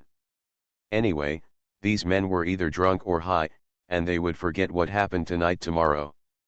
Bang! Suddenly, two gang members broke through the door and came in. I couldn't see their faces clearly. What happened? The gang leader looked unhappy. The party atmosphere was ruined by the leader. Now the gang members were not reassuring and rushed in. The two gang members raised their submachine guns and shouted, "Are there any kings, princes, generals, or ministers?" The Chinese sounded very awkward, like a novice repeating after hearing it once. Anyway, no one present understood Chinese, and no one understood what the other party meant. They thought the gang members were also high. Not only these two gang members, but the doors in other directions of the warehouse were also broken open one after another. They were all the gang members responsible for protecting the warehouse, and they shouted the same words. The gang leader drank wine, but did not eat leaves. He obviously noticed something was wrong, but he didn't wait for him to order the gang members to put down their weapons. The gang members holding submachine guns showed fanatical expressions on their faces, raised their submachine guns and fired. All the doors of the warehouse were blocked by these guys. Those who were drunk and had lost consciousness were shot several times before they could react, but they were like zombies, they did not feel pain, nor did they feel that their lives were disappearing. They pulled out their pistols and fired back. In the end, the warehouse was in a mess, and the wailing accompanied by the music revealed weirdness and horror. A masked man walked in. This man was Luo Guang. He picked up the Uzi submachine gun on the ground, and searched 2 full magazines from the owner of the gun, and then began to clean up. There was no dialogue or mercy, and everyone was solved by him. After throwing the submachine gun back to its original place, he left the warehouse. The night was still long. Excella from the West African branch of Sanley and Company did not sleep tonight, and Wesker was not here at this time. The man did not have so much time to play with Excella. After confirming that the money had been transferred to H.C.F's account, he left. After learning that the rubbish had failed in their raid on the GIMZ training ground, Excella immediately issued an order to evacuate Tri-Union's most valuable intelligence personnel in Cape Town. As for the gang members and other company-sponsored guys, she could have as many of them as she wanted, so she didn't notify them. But the intelligence personnel in charge of the evacuation had not reported for a long time, which made Excella feel a little uneasy. She asked an intelligence officer she paid for to go and confirm the situation and contacted the person in charge of satellite monitoring. And his men soon called and said, "The address has been blocked by the police." In order to keep it confidential, the intelligence officer did not call Excella by name or code name, but directly said what he had investigated. Excella asked directly, "What's the reason? I can't get close to that place. I only saw that the glass windows on that floor of the apartment were broken." From the words of the policeman on the blockade, it seems that there is something like gang on gang there. Excella's face was not very good. Those intelligence agents couldn't fight for the money to hide from the limelight. Moreover, the money in each envelope was the same, and there was no uneven distribution, so there must be a problem. She quickly thought of one thing. Could it be revenge from the GIMZ troops? But they locked the target so quickly. Could it be that they had already figured out the intelligence system of the Tri-Union Company? Compared with the loss of the Tri-Union Company intelligence agent, the problem revealed here is even bigger. Excella asked, "Did anyone survive?" "I didn't see the ambulance." The intelligence agent also felt bad when he saw the situation here, especially he had no idea who the enemy was. Wait, he saw someone coming down from the apartment building, and after seeing it clearly, he reported, "Police J brought a stretcher down, but the person on the stretcher was covered with a white cloth." Excella held her phone tightly. Although she was only the CEO of the West African branch, not the South African branch, the intelligence system of Tri-Union was not divided into different regions. So the proud her directly bypassed the South African branch and used the intelligence personnel in Cape Town to carry out the mission. It can be predicted that she will definitely be impeached by many people in the future, including the Travis family, who will definitely be dissatisfied with her. In the worst case, she may be removed from the position of CEO of the West African branch and forced to focus on the field of biological and chemical weapons, and directly lose the qualification to compete for the CEO of the African division. At that time, she will not be able to give more help to her beloved man. Excella gnashed her teeth and said, "Damn. What did you say?" The intelligence officer who was concentrating on counting how many stretchers the J side brought out asked. "Nothing, contact me after you confirm the attack." Got it. The intelligence officer hung up the phone and said to himself, "It seems that the cooperation after this will have to increase the price." Excella threw the phone on the table, took a few deep breaths, and then began to think about the current situation. At first, she was about to solve the bug and get back the stolen data, but a stumbling block appeared halfway, disrupting her plan. Although there is no sign that the company's sales and development of biological weapons have been exposed, she still has to take it back for safety reasons, so she will continue to send out pursuit troops unyieldingly. Another very important reason is that she once boasted in front of Wesker that she would definitely get the data back and solve the thief. For Wesker, it doesn't matter whether it is solved or not. The main thing is that the development of biological weapons cannot be exposed, and his virus research cannot stop because of lack of money. Boss, the satellite didn't confirm whether the GIMZ troops had left because of the dark clouds, but Luo Guang naturally set off only after confirming that the clouds blocked the satellite's surveillance line of sight. Xella didn't have the patience to play dumb with the other party, and immediately said, "Just tell me what's going on, I'll make my own judgment." The satellite saw the GIMZ troops cleaning up the battlefield. From this point of view, basically all the mercenaries in South Africa are here. After hearing what the other party said, Xella didn't make a judgment immediately, thinking that it was not the GIMZ troops who wiped out those intelligence personnel. No matter who the murderer is, the account will definitely be put on the GIMZ team, so that it will be easy to report to the boss, and she can also use the company's power to help her man solve an obstacle. A lion will do its best to fight a rabbit, so she will not be like others, thinking that the GIMZ team is a small mercenary group and relax their vigilance against it. I got it, you continue to pay attention to that side, don't let the thief run away. After explaining everything, she leaned on the sofa, sighed, rubbed her nose, and closed her eyes to rest. The sound of bells suddenly rang, and Xella opened her eyes and glanced at the clock on the table. She just fell asleep, and 2 hours passed in the blink of an eye. The caller was the private intelligence agent. She answered the phone and asked, "What's the matter?" The intelligence agent said, "I don't know if you have other subordinates, but more than one place was attacked last night." He listed the places and people attacked. A total of 17 places were attacked. In addition to the first one, I found the information of the victims of 2 attacks. One is called the Black Stripe Gang, and the other is a dance hall called Elisa. The dance hall was closed due to a power outage. Except for the boss and bodyguards, there were no customers, so no innocent people were harmed. Where is the information of the attackers? The 2 names that Xella heard were both subordinates sponsored by the intelligence department of Sanley and Company. It seems that the enemy is indeed targeting Sanley and Company. The intelligence officer had an informant at the J Police Bureau.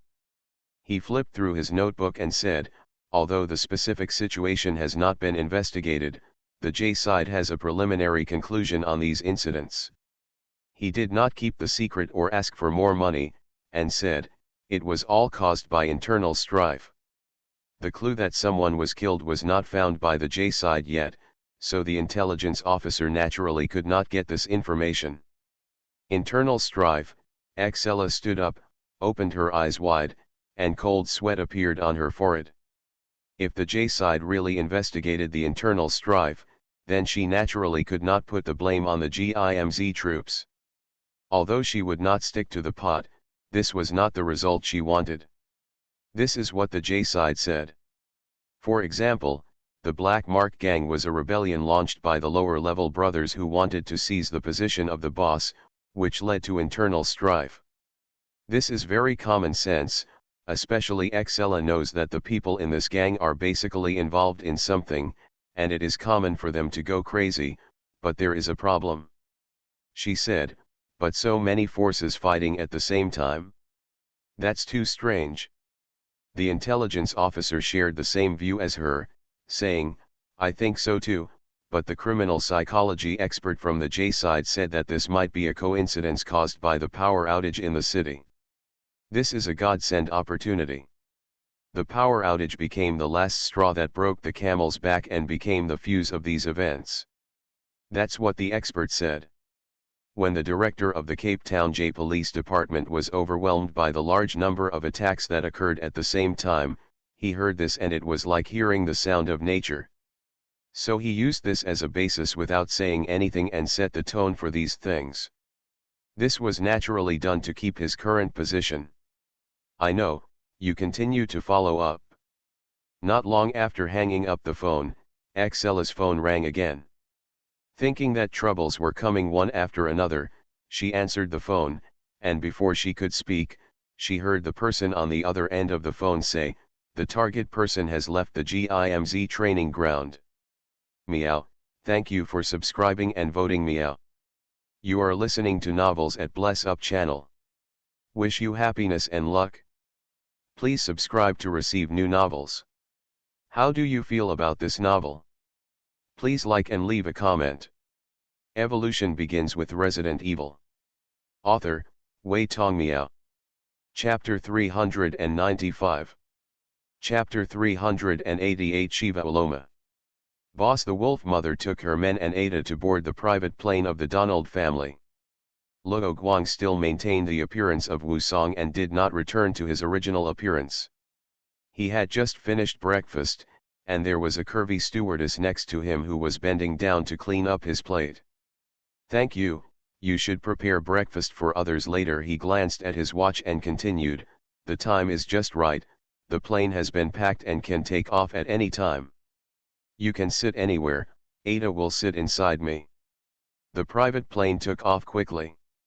In the airport lobby, the private intelligence agent of Excella did not sleep all night. After rushing here to watch the private plane leave, he made a phone call. Ada adjusted the seat belt and asked, "Are we going to 8 Ben Hatta village now?" Luo Guang replied, "Or should I take you to the lighthouse country?" The plane quickly became stable. Ada asked again, "What are you going to do after getting the data?" Luo Guang took the meal tray handed over by the flight attendant, and then handed it to Ada, and replied, "Let BSAA handle it. We are just a small mercenary organization, and we can't deal with such a huge Sanli and company." He was very considerate and prepared breakfast for everyone including Ada in advance, but because of takeoff, the breakfast could only be delivered after the plane was stable. Is BSAA determined to deal with it? Ada did not doubt the strength of BSAA, as strong as Umbrella Company went bankrupt so quickly. In the eyes of the Z government, Sanli and Company is not an invincible monster, but a piece of fat meat. She said this more because she knew that Sanli and Company sponsored BSAA. Luo Guang looked at the other party and said, "It depends on how strong the evidence you found is. Let me make it clear that the data I got may not be useful, and it is more about the sale of biological weapons. As long as we find evidence that Sanli and Company is buying and selling biological weapons, we can follow the clues and find more evidence." Wolf Mother, who had quickly finished breakfast, unbuckled her seat belt while Luo Guang and the other person were talking, and came to Luo Guang's side. Luo Guang turned his head to look at Wolf Mother and asked first, "Does Samus have something to convey to me?" Wolf Mother nodded, took out a piece of paper from her arms with a phone number on it, and said, "This is the contact person at the African branch of BSAA, and the other party will assist us in the search and investigation in 8 Ben Hatta village." Because of Aida's matter, the wolf team retreated before solving all the enemies, so there were still some biological monsters in 8 Ben Hatta village that had not been cleaned up, but the number was not large, and they were all solved by BSAA. Josh Stone and Shiva Uloma. According to the strange expression on Luo Guang's face, Wolf Mother asked, "Boss, do you know these two people?" "I haven't seen them, I don't know them." He said so, but Luo Guang remembered that Shiva Uloma was the heroine in the game Resident Evil 5. However, the treatment of this heroine was almost the same as Carlos. She only appeared in a certain game and then basically disappeared. But he had a question. According to the game setting, Shiva was 23 years old in 2009. That is to say, now in 2002, Shiva is only 15 or 16 years old. If Shiva has not celebrated her birthday this year, then the African branch of BSAA is not using child labor? Could it be that Shiva's age has changed just like some Resident Evil game events happened in advance? Luo Guang couldn't help but think of such a possibility in his heart. Luo Guang temporarily put this matter in his mind and continued to ask, "Besides this, did Samus say anything else?" Samus did not specifically instruct, and the boss did not say anything to let Ada avoid it, so Wolf Mom said it directly. She said that the African branch of BSAA wants to reach a deeper cooperation with our GIMZ troops, just like the European branch. That Josh Stone is the person in charge of negotiating with us this time. What about Shiva Oloma? She is a guide. She has been to many places in West Africa. Luo Guang nodded and said, I understand. Then he asked Ada, what is the USB flash drive with data like? Where is it hidden? Aren't you going to take me to investigate on the spot? After saying that, Ada put the last bit of sandwich into her mouth. Luo Guang replied, just in case, I'm afraid you'll die midway. I'm afraid I'll die immediately if I tell you now. It's all death. Does it make a difference to you? It's better to live longer. After saying that, Ada continued, I came to the GIMZ unit, but I have always been well behaved. Isn't my sincerity enough? Luo Guang looked at Ada with a strange face and asked back, have you forgotten that you pretended to have amnesia right at the beginning? Ada was stunned and paused before saying, I'm just protecting myself. Who knows if your GIMZ unit is really against the biochemical crisis? And the enemy I'm facing is the Sanlian Company, not some random people. I pretended to have amnesia to avoid involving you. But you underestimated the other party's determination. Yes, Ada did not deny this.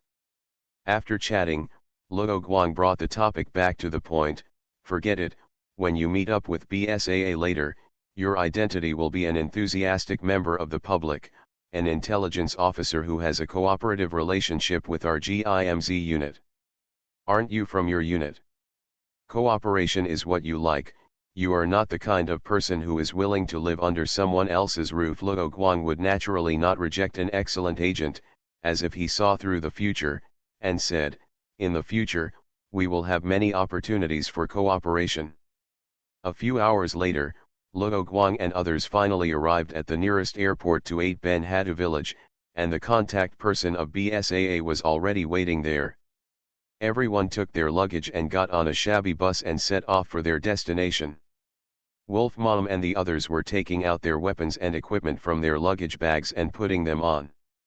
You can wear them directly on a private plane, but it will be uncomfortable to sit if you wear them all the time, and carrying so many things will also consume physical strength, so they are placed on the luggage rack above the seat when flying. Josh Stone was driving, while Shiva Oloma was sitting in the first row of seats behind the passenger door. Oloma is only 15 years old this year, right?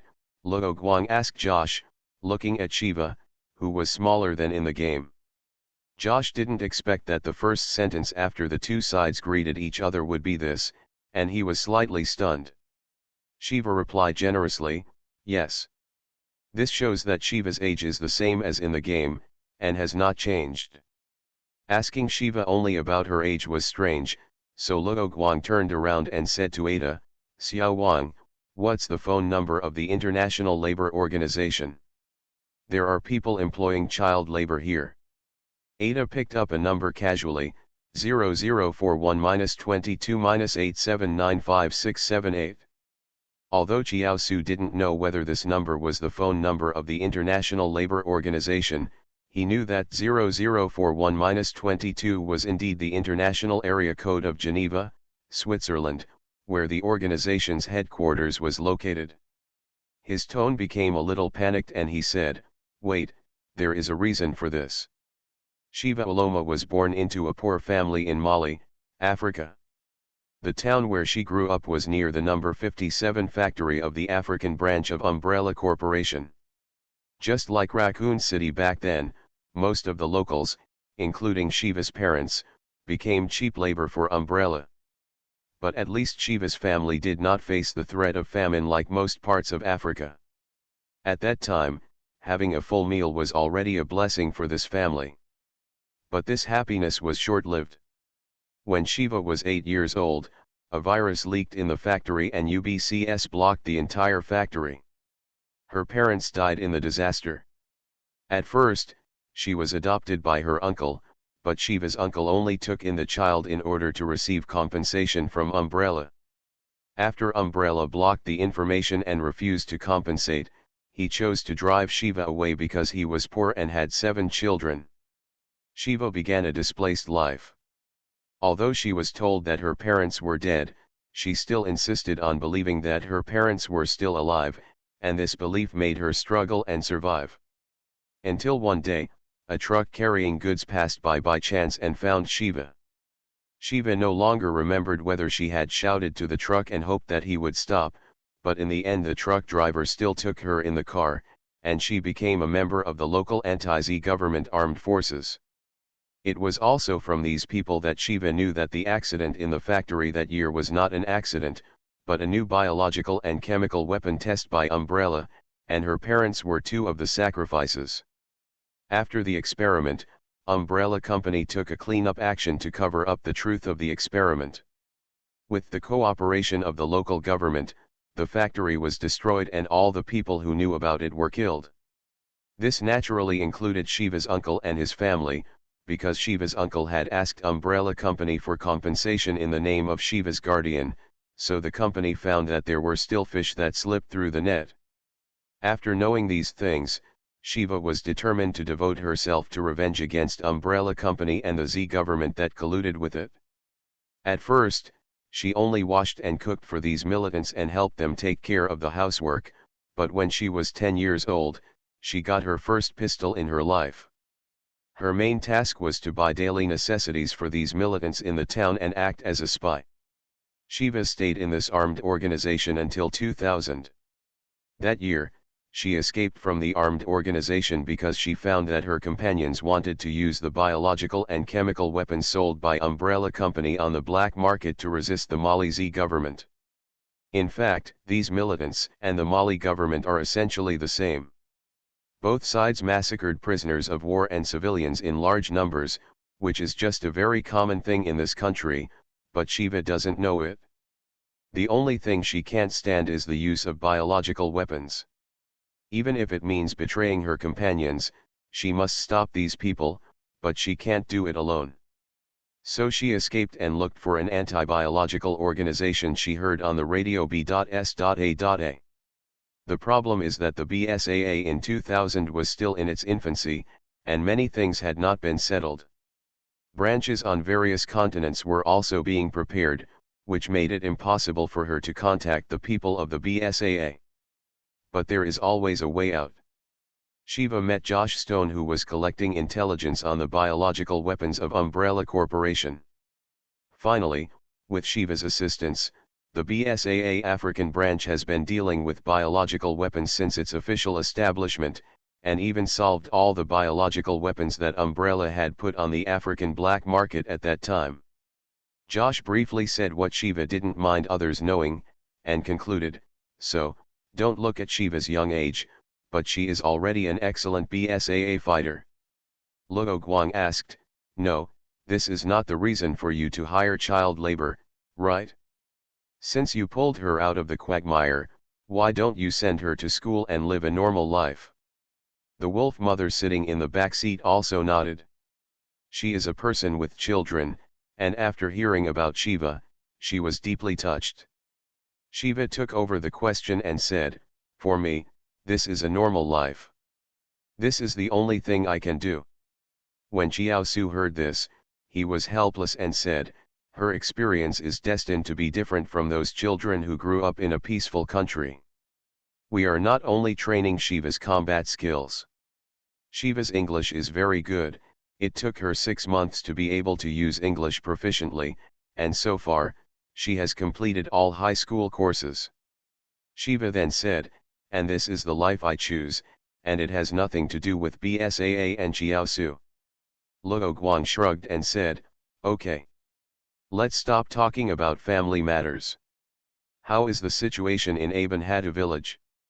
He didn't really want to report the other party.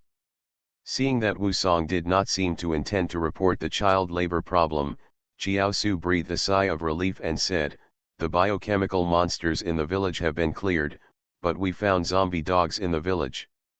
Wolf Mother said, "It's normal to have zombie dogs, right?" Shiva replied, "They are a group of Dobermans. This is a poor country.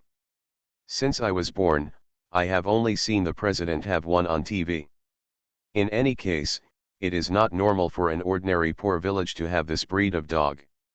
In this land of West Africa, the number of Dobermans is very few.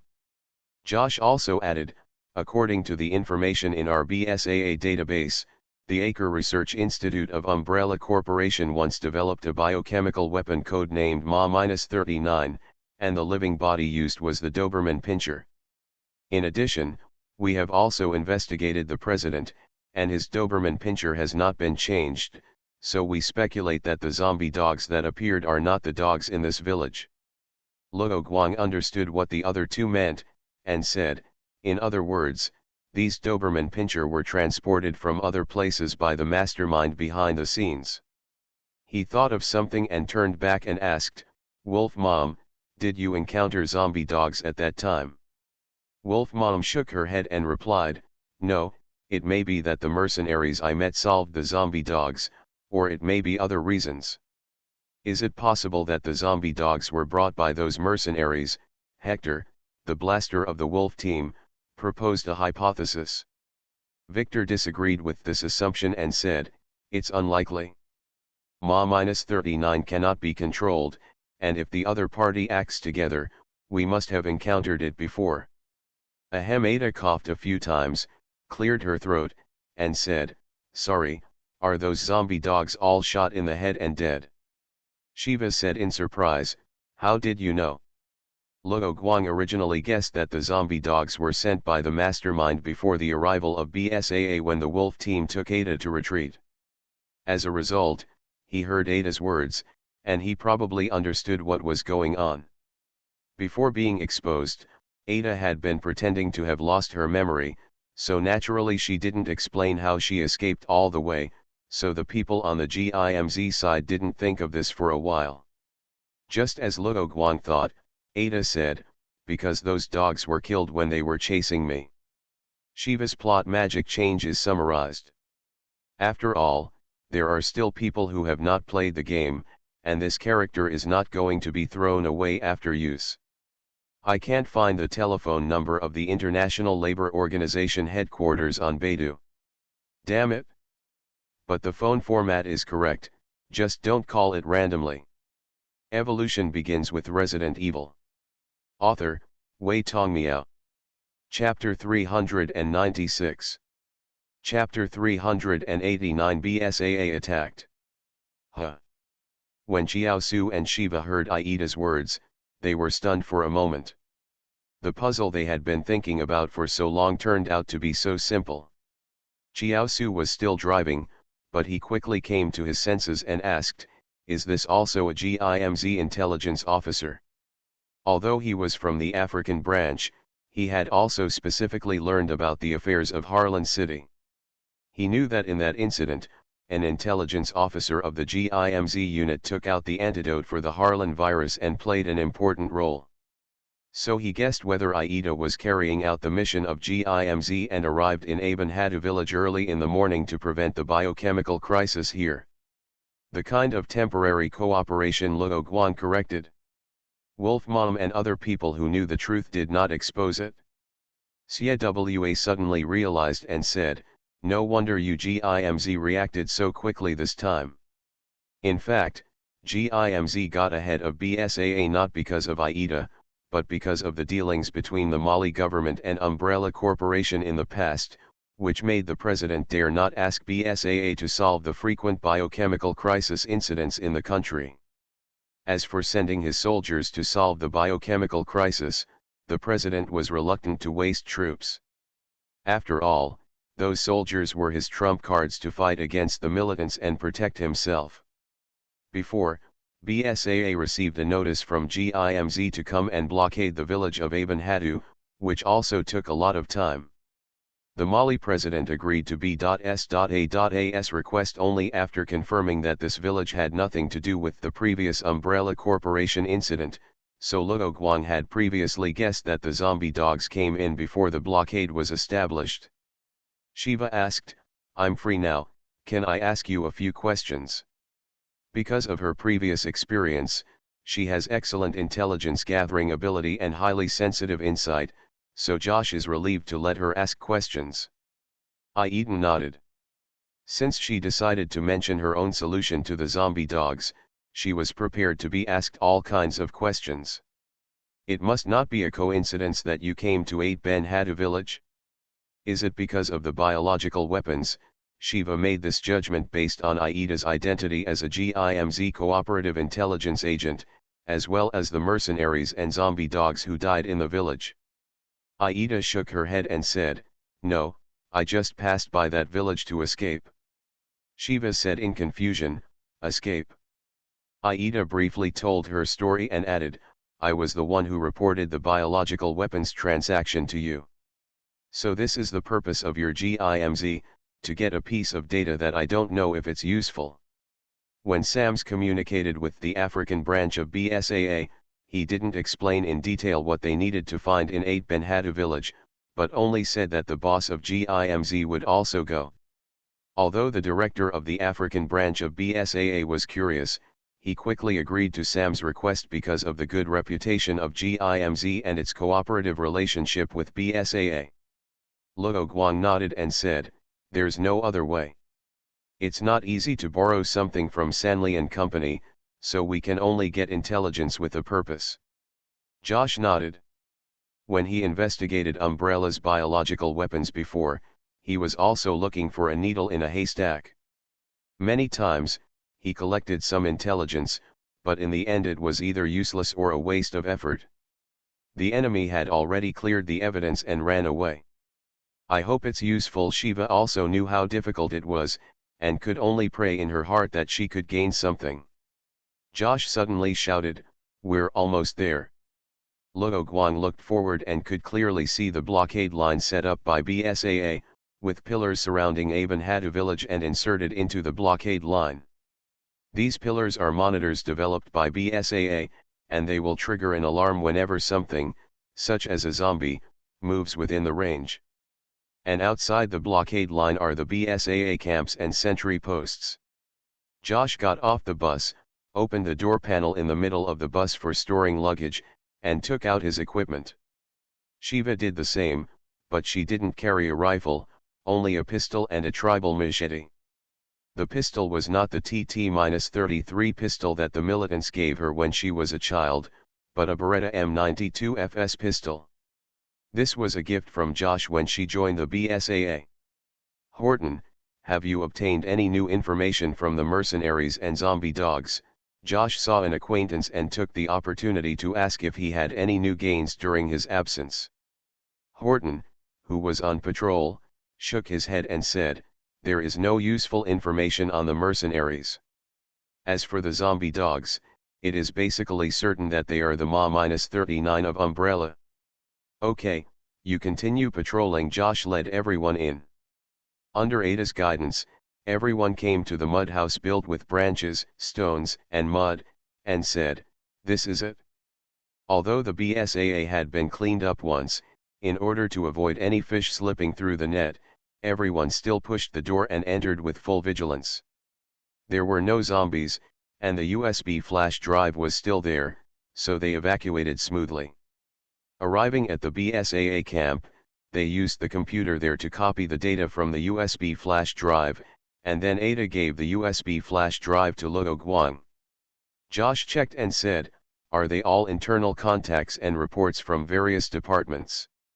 Ada said, "Erwin, I suspect this person is involved in the sale of biological and chemical weapons." Shiva quickly extracted and summarized the background of the man from her own database and said, "He is only the head of an oil field in the Resource Development Department of Sanli and Company, not a member of the Pharmaceutical Department. Will the people above really trust him and give him such an important matter?" Ada replied, "Normally, no, but would an ordinary oil field manager report to the West African branch headquarters so frequently? Every day, no matter if there is anything important, he has to report. Besides, normally he should report to his superiors in the West African Resource Development Department, right?" She took over the control of the computer and said while operating, "Look. Although there is no reply, each message has the browsing record of the CEO of the West African branch headquarters. Shiva randomly checked a few more messages, just as Ada said, and said, "This is indeed very strange. The CEO is too concerned about this person's report. In other words, this person may join the Resource Development Department to confuse us." Based on this assumption, they simply checked it once, and also checked the reports with more content, but did not find other useful information. Damn, have I worked for so many days in vain? I almost lost my life.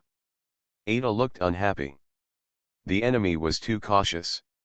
It was impossible to determine the enemy's crimes only through these materials. After all, the CEO of the West African branch is in charge of 3 departments including the West African Resource Development Department. It makes sense that the other party works carefully and checks the reports of each subordinate. Luo Guang borrowed the watch to send the data of the USB flash drive to Hong Huang to ask the other party to help analyze it, so he has not participated in the topic. Ada looked back at Luo Guang and said, "Boss Wu, what should we do? We are stuck." Luo Guang smiled and said, "Keep a close eye on it and don't alert the enemy." Faced with this situation, he could only say this, but Wolf Mom, who was standing on the other side, knew her boss's character. Since her boss could still laugh, it meant that there was still hope. Ada said unhappily, "I know how to do it. I'm asking if you have any other way to break the deadlock. I asked an old friend of yours to help me. I found that there were other people behind the sale of biological weapons. Maybe we can break through from there." Luo Guang had asked Hong Huang to monitor the situation of various companies in the Global Pharmaceutical Federation before. The transfer of funds from Sanlian West Africa branch was naturally found out, but the identity of the other party's account needed some time to confirm, so Hong Huang just notified Luo Guang.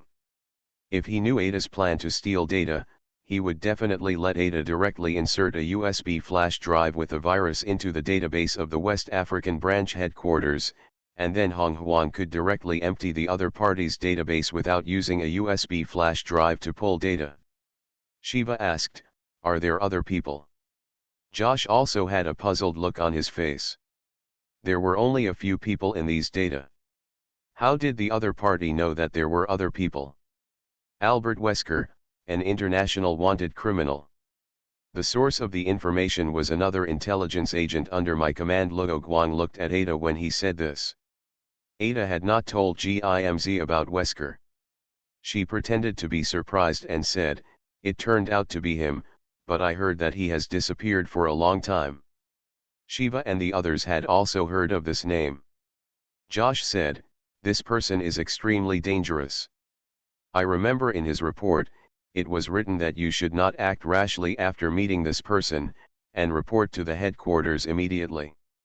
There are actually a lot of words behind it, such as never fighting Wesker face to face, waiting for Wesker to be alone and there are no civilians around, and then directly covering his position with firepower to raise him to the ground." These words to deal with Wesker were actually written by Luo Guang. It's a pity that except for Chris and Jill who had faced Wesker directly, few people believed these words, so Josh didn't say them. After all, no one could have imagined that artillery would be used to deal with one person, just like no one could have imagined that their BSAA would be attacked by militants. The soldiers patrolling the perimeter of the BSAA did not expect to be attacked, but they raised their own flag, so they naturally relaxed their defense of the perimeter. When they saw several cars coming, they thought someone was lost or passing by, and did not doubt it. It was not until the enemy used a homemade grenade launcher to launch a mortar shell into their camp that they realized that these people were not friendly. The front pickup truck lifted the tarpaulin covering the back, revealing a hidden heavy machine gun. Because Luo Guang and his tents did not have any special signs and the style was the same as other tents, they were not hit hard by the enemy's mortars. Mortar shells were very valuable to these militants, so the enemy stopped firing after one round. After the bombardment, Luo Guang shouted directly, "Let everyone retreat into the village." Chiaosu, who had not yet figured out what was going on, did not hesitate and directly executed Luo Guang's order. The BSAA soldiers who were attacked also began to fight back sporadically, but the enemy relied on the cover of the armed pickup trucks and the trucks parked sideways as cover to exchange passionate shots with the BSAA soldiers. Those trucks could not hold everyone involved in this attack, so after these vanguard troops established a bridgehead, a group of militants holding Wangguo brand weapons not far away also launched a charge. The overall number was at least 4 times the number of BSAA soldiers here. Wolf Mother, protect yourself and your wolf cubs. Ada, if you want to leave, just take advantage of the chaos. After Luo Guang finished speaking, he was about to walk out. Wait, aren't you with us? Shiva was packing up valuable things in the tent and taking them away. These are B.S.A.A.'s secrets. Luo Guang replied, no, it's just a fight against a bunch of rabble.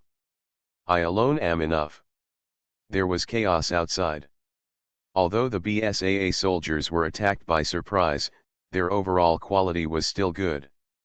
At least when training and executing anti-biohazard operations, being attacked by surprise was a common occurrence. The problem is that this area is very open and there is not even a bunker around it, so Luo Guang will directly let them hide in the village. At least those mud houses can be bulletproof. He did not rush directly towards the armed men, but hid and waited for the enemy to approach. The BSAA soldiers looked like they were on the verge of collapse, leaving the militants screaming and morale high. The people who were supposed to be guarding the bridgehead rushed forward with weapons in hand when their teammates were approaching, not only to pursue the victory, but mainly to plunder B.S.A.A.'s various properties. An armed man opened the tent with a look of joy on his face, and then stood still. Others were busy grabbing other tents, and no one noticed that he was pulled in by a brute force. Luo Guang pulled out the straight knife inserted into the enemy's neck and took away the weapon in the opponent's hand. It was a Romanian AIM assault rifle imitated by ACM.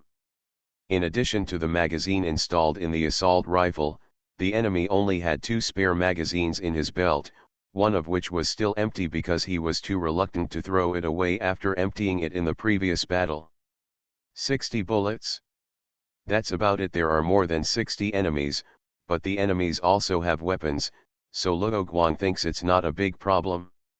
He ran straight out of the tent, just in time to knock away the unfortunate guy who passed the door. The unlucky guy's ribs were all broken and he fell directly to the ground, losing his ability to fight. Bang! Luo Guang ignored the guy who lost his fighting ability, ran and fought, and started to deal with the militants. The position he was in was already surrounded by the militants. The militants in front didn't think there was anything wrong with the sound of gunshots coming from behind. They thought it was their teammates who had found something good, so they fired into the air excitedly.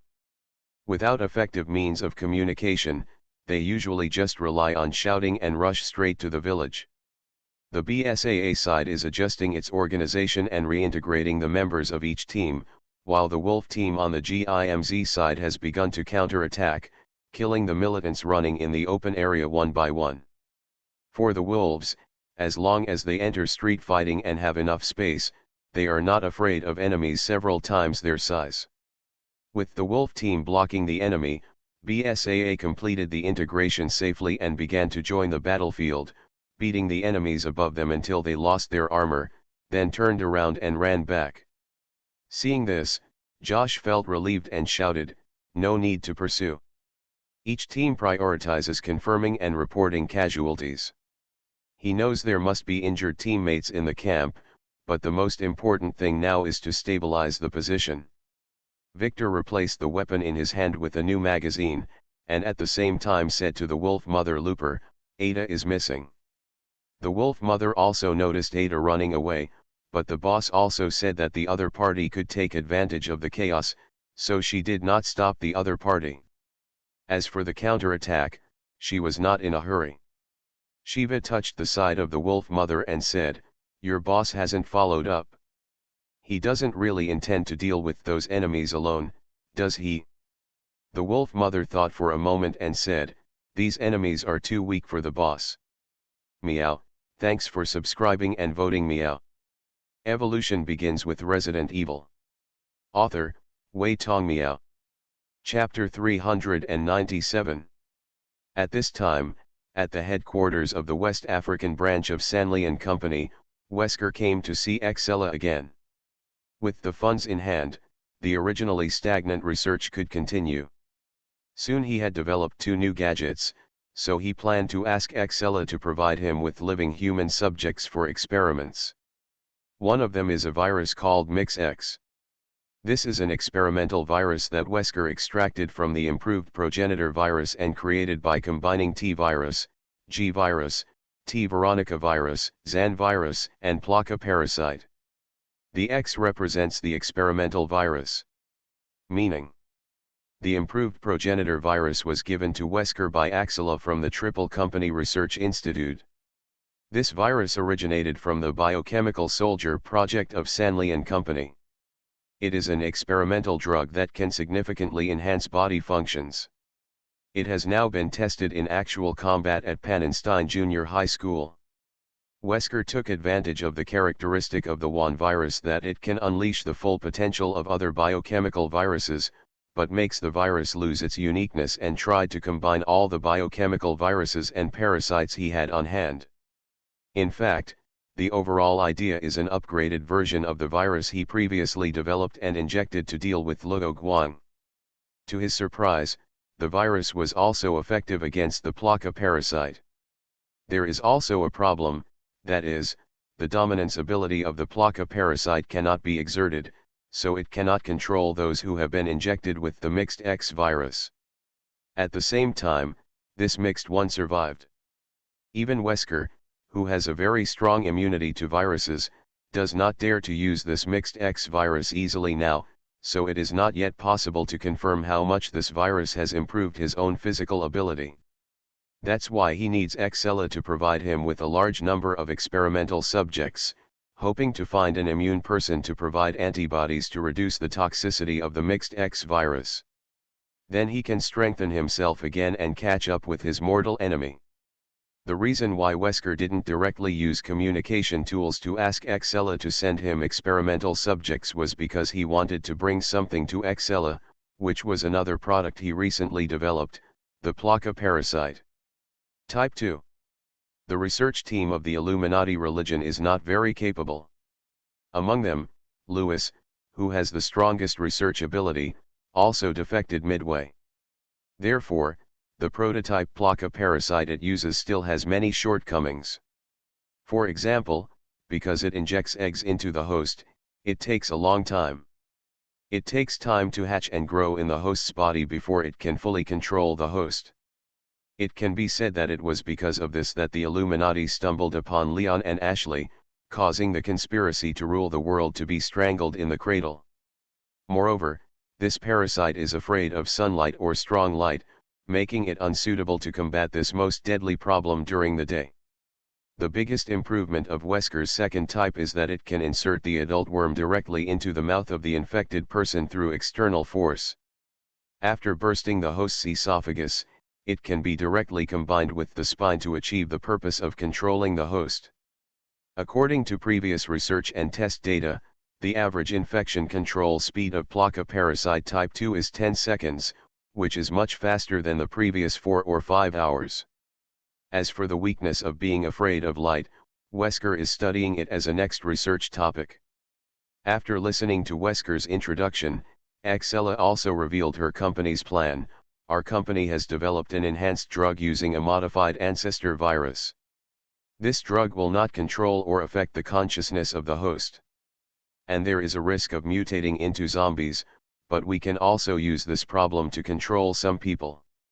Then, she added, for example, the leader of the militants in Mali is one of my test candidates. These militants should be attacking BSAA and the group of thieves in a Ben Haddou village. That group of thieves, Wesker knew that the other party was referring to Ada, but he was wondering when the thieves became a group of people. The GIMZ army sent people to follow the thief to the village. Although there is no satellite monitoring, Our spies in BasedonaMovie still received a message.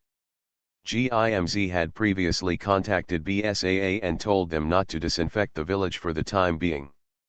When Axela found the airport where the private plane landed, he deduced Luo Guang's destination, so he directly contacted the leader of the militants. That's why the attack on A Ben Hadu village came so quickly. So you suspect that they went to A Ben Hadu village to retrieve the stolen data storage device. Wesker understood what the other party meant. He didn't know much about the GIMZ force. Compared to the BasedonaMovie and FBC troops, the mercenary organization GIMZ was not a problem at all, and they had never had any enmity with him before. After all, he was involved in major events, and a mercenary group was obviously not qualified to participate, so he would naturally not set his sights on ants. Anyway, those organizations are always keeping an eye on our Sanli and company, so I have caused some trouble for them so that we can do what we need to do, such as our parasite soldier plan. This plan is why Wesker gave her Plaka parasite type 2. Wesker didn't say much about Axela's arrangements, and just said, "Will the stolen data affect our plan?" Axela smiled and replied, "I checked it, and it's no problem. They didn't get any definite evidence to accuse us of selling biological and chemical weapons." Outside the village of Aben Hadu, the militants who were beaten back by the BasedonaMovie and GIMZ found something wrong. Why were there so many bodies of their own people on the ground of the enemy camp? When the gunshots rang out, they immediately ran in the opposite direction of the gunshots, circled around, and tried to seek protection from the armed truck. Standing on the cargo box of the armed truck, the captain holding a heavy machine gun pointed the gun directly at them and shouted loudly, "Which unit are you from? Don't shoot. We are the vanguard." Those people set up a defense line in the village. Many brothers fell on the way to charge, so we see if we can borrow a car as a cover to advance. The person who spoke understood very well and did not ask the other party to take the armed pickup truck under his seat. "You don't have to charge anymore, go clean up this camp." At this time, several more militants came over dragging a man and said, "Captain, we found a living enemy." "Hey, why are you dragging a burden here?" "Captain, we can use him to threaten that bastard who can't be caught." "Oh, hostage, right." The captain understood, waved his hand, and two of his men took over the BasedonaMovie wounded soldier. Then he said to the person who made the suggestion, "You guys, go and shout to me." What? The militants were surprised, and they were thinking of taking this opportunity to avoid going back to that hell. The captain cursed angrily, "If you don't tell the enemy, how will they know that I have a hostage?" The militants were furious when they heard this, and raised their guns to shoot at those who were in a safe place. The captain reacted quickly. When he saw something was wrong, he pulled the trigger and cut the betrayer in half with a heavy machine gun, but the militants ran out of bullets before slowly losing their lives. In the chaotic gunfire, the wounded took the opportunity to break free from the two militants holding him. When he broke free, he also took the machete of the one on the left and the pistol of the one on the right.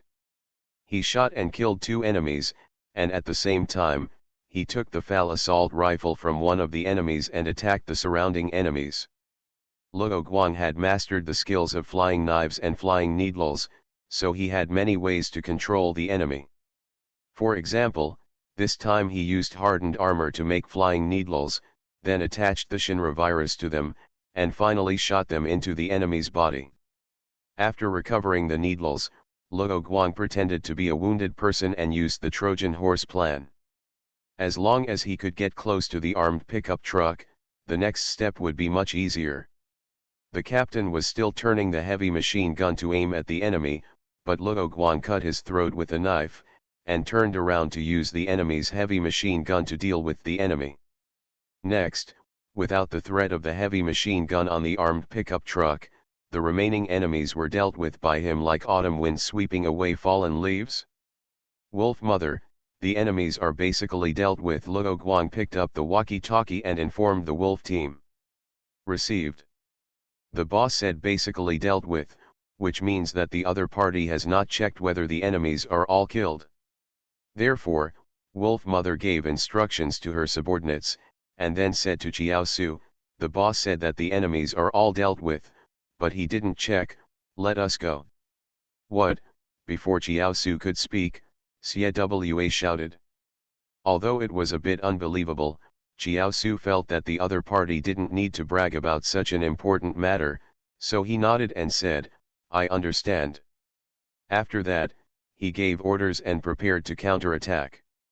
Just after the enemy retreated, the BSAA people also reported the situation, and a total of 35 people were missing. Now Chiaosu only hopes to find survivors in the camp. The two sides met smoothly, and everyone began to clean up the battlefield. Kill the enemy, gather and treat the wounded, and finally count that 28 soldiers of BSAA were killed, and there were 7 seriously injured and unconscious, and no one was slightly injured. Damn, those guys are local militants, right? Why did they attack us? Chiaosu's eyes were full of anger. Shiva felt the same, even though she saw that among the dead militants there were people she knew and who had helped her before. Two possibilities. Luo Guang heard what Chiaosu said, walked over and said, it's related to Abenhadu village, or it's related to us. He explained, Abenhadu village may be the territory of these militants. As for whether it has anything to do with the sale of biological and chemical weapons, I suggest you check it again carefully. Xie thought for a while and said, what do you mean it's related to you? To be precise, it's related to the temporary intelligence officer. Luo Guang replied, where did you get the information you just read? You probably know it in your heart, right? Although the other party didn't say it clearly, Chiaosu understood the meaning and said, do you mean those militants were sent by Sanli and company? I didn't say that. Luo Guang didn't want to get involved.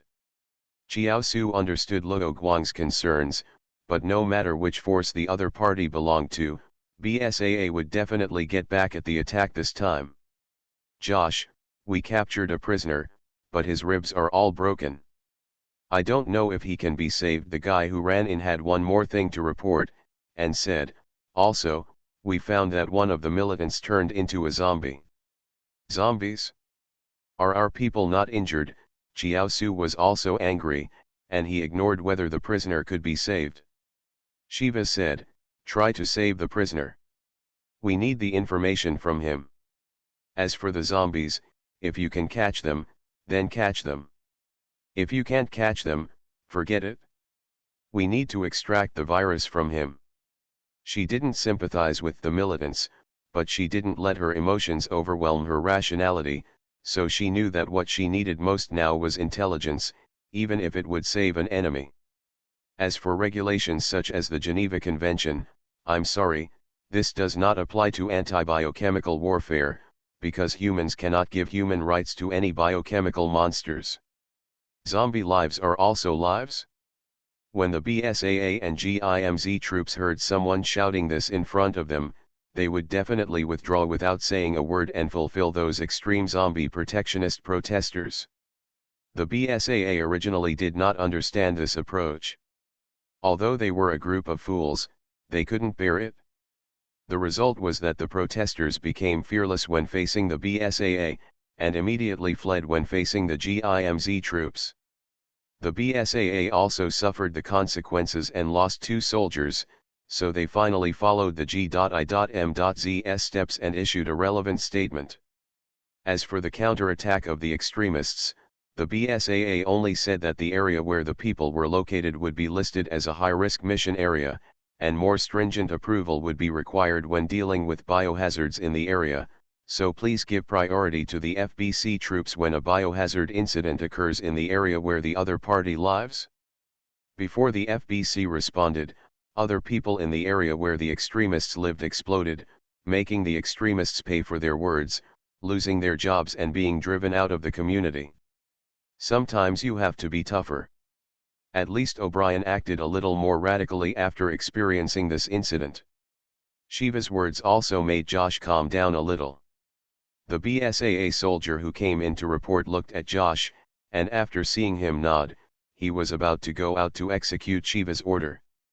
Luo Guang stopped him and asked, "Wait a minute, is there only one militant who has become a zombie? Where was he found?" After getting Josh's consent, he replied, "It was found in the armed pickup truck. It was eating the corpse. There was only this one." Josh asked, "Boss Wu, are you suspicious or thinking of something?" "I'm just worried that the corpses of those militants will all become zombies," Luo Guang continued. "Although only one militant has become a zombie after death, I am sure that this guy was a normal human before, which means that there is a biochemical virus in his body." Wolf Mom thought of something and interrupted, "Is it possible that this is the enemy's way of controlling the militants? If they do not take antidotes or inhibitors regularly, they will become zombies." When she was working at Umbrella, she had seen this method. Shiva's eyes lit up. This possibility is not small. Meow, I've been reviewing Resident Evil 5 and Resident Evil 6 recently, and I found that the screenwriter seems to have let himself go a bit in the design of the virus. I hope I can update twice a day tomorrow. You are listening to Novels at Bless Up channel. Wish you happiness and luck. Please subscribe to receive new novels. How do you feel about this novel? Please like and leave a comment. Evolution begins with Resident Evil. Author, Wei Tongmiao. Chapter 398. Just now, when Xia was analyzing the situation with Luo Guang, Jiaosu was holding the casualty list to confirm the specific names of the casualties. After Xia and Luo Guang finished analyzing the existing clues, he asked, "Where did your intelligence officer go? You said before that she could take advantage of the chaos. Who is she?" At first, he didn't think there was anything wrong with Ada's identity. He had no time to think about it because he was attacked by the militants just now. Now that the situation has stabilized, he wants to ask about this matter. If, as Xia and GIMZ analyzed before, these militants were attracted by the GIMZ troops, or more precisely, the person who stole the data of Sanli and company in a not so honest way, then his men can be said to have suffered an undeserved disaster. His friend Horton's name is also on the casualty list. It's a temporary cooperation. Her identity is also sensitive, and she is still in the state of redeeming her crime, so she ran away. Luo Guang said without any hesitation that he would not make any guarantees for Ada. In fact, he did see from this incident that Ada seemed to have the idea of reforming herself. Jiaosu nodded. Anyway, he remembered the woman's appearance and could still find out her identity later. He was about to continue speaking, but Xia said first, "Boss Wu, can you trouble me to take a look at the zombie? After all, the zombie was solved by you, Boss Wu. See if you can confirm the position of the zombie in the militants before his death. If the position is relatively high, then we have to doubt whether the upper echelons of the militants are infected with the virus, and our BSAA also has a reason to send troops." Luo Guang saw that Xia was just finding an excuse for himself and others to leave first, and to comfort Jiaosu by the way, because Jiaosu now looked like a barrel of explosives that was about to explode, and his anger at the sacrifice of his comrades urgently needed an outlet. So he nodded directly and left the tent with the wolf team. Watching the people of the GIMZ troops leave to check the zombies, Jiaosu did not stop them. Shiva looked at the teacher who introduced him and said, "Our sacrifice has nothing to do with GIMZ, it's the fault of those militants and the people who directed them." "I know, but I can't help but think that it would be better if GIMZ didn't come here." Jiaosu naturally knew that he was just venting his anger on others, so he couldn't help but mention Ada's matter to find an excuse to vent his anger. As a result, when he was about to explode, he was interrupted by Shiva, and he didn't explode in one go. He was deflated and his shoulders drooped. At 4:32 p.m., the GIMZ troops, led by Luo Guang, went to check the zombie captured by BSAA. When they got there, the battlefield virologists of BasedonaMovie had already extracted the virus and were ready to take it back for analysis and research after solving the problem here. Originally, BasedonaMovie carried research equipment, but the place where these equipment were stored was unfortunately hit by mortar shells, and many valuable equipment were damaged and scrapped. Luo Guang went to check, and from the wound on the zombie's neck and the clothes, he knew that it was the one who was standing on the armed pickup truck and operating the heavy machine gun, and was killed by him. After hearing the BasedonaMovie virologist beside him say that they could not analyze the cause of the virus, he smiled and asked Michela from the Wolf team to take out the latest virus scanner, extract the virus on the spot for analysis, and found that the gene of the virus in his body was most similar to the data of the progenitor virus. Speaking of the progenitor virus, the location of the Sunstairs flower has been buried in the past with Spencer's death. Now, the only people who know the location of the flower that Luo Guang can confirm are himself, Alex and Red Emperor, so the stock of the progenitor virus is much less than that of the T virus. However, although he was not sure whether Sanli and company knew the location of the Sunstairs flower, he knew about the company's history and had conducted detailed explorations on the African continent, so it was very likely that Sanli and company knew the location of the Sunstairs flower. Although the soldiers of BasedonaMovie heard that their company had already mass-produced this portable scanner gun, it was still unknown whether it would be popularized to every team, so when they saw Luo Guang and his team using it, they still showed envy. Michelle looked at the analysis report on the scanner and said, "The virus in this zombie is most similar to the progenitor virus, but there is still a 15.9% difference." She recalled the information about the progenitor virus and said, "Under normal circumstances, those infected with the progenitor virus will die and become zombies, but the enemy did not have this situation, which means that this 15.9% difference prevents it from causing direct human death. Boss Wu, when you dealt with the militants, did you find that the enemy's physical fitness was particularly strong or something like that?" Luo Guang recalled and said, "Sorry, I didn't think any enemy was particularly different. I killed them all with one blow, and no one could stand up to me." "That's right." Wolf Mom smiled bitterly and asked, "Boss, what is our next mission?" "For the GIMZ troops, their mission has actually been completed." Luo Guang thought for a moment and said, "You go and help BasedonaMovie complete the disinfection of the village. I also want to discuss cooperation with Josh. In fact, there is nothing to talk about.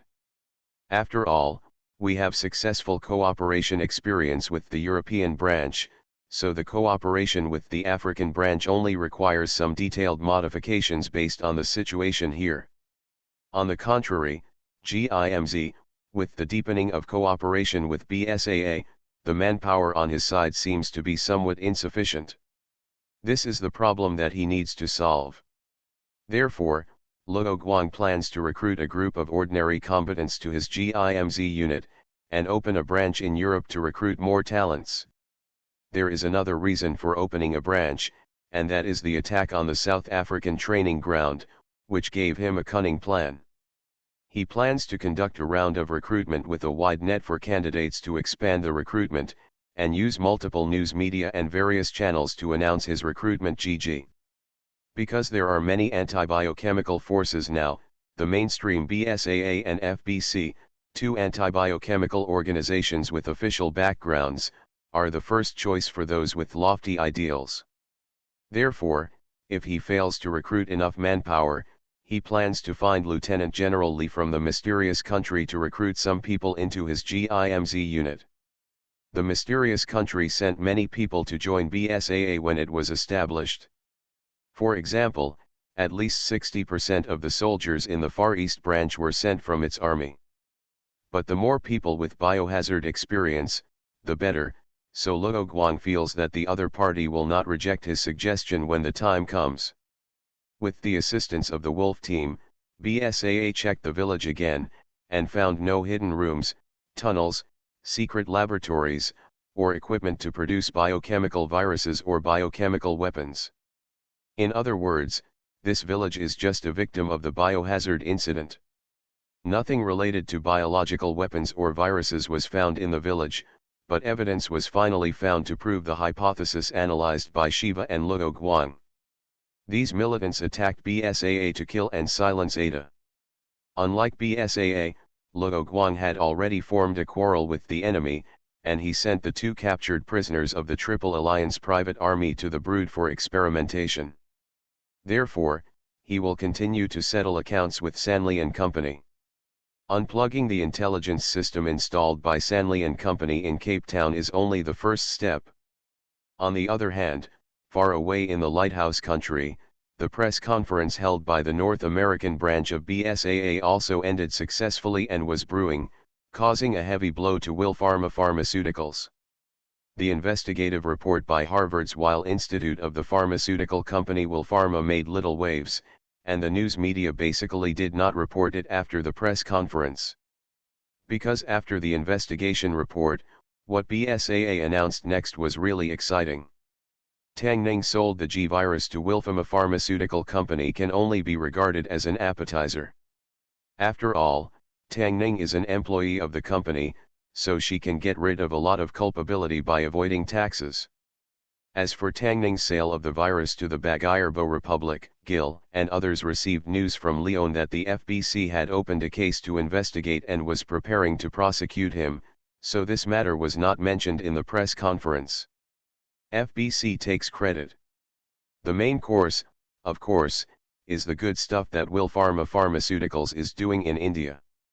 The venue exploded as Claire and Steve took to the stage as TerraCypher investigators and projected onto the screen evidence of the biohazard and massacre of people committed by Wilpharma Pharmaceuticals in India. Claire had never studied and had no skills when speaking. She just moved everyone present with her sincere heart and cruel reality. In addition, when they organized protests and propaganda before, no one believed their words.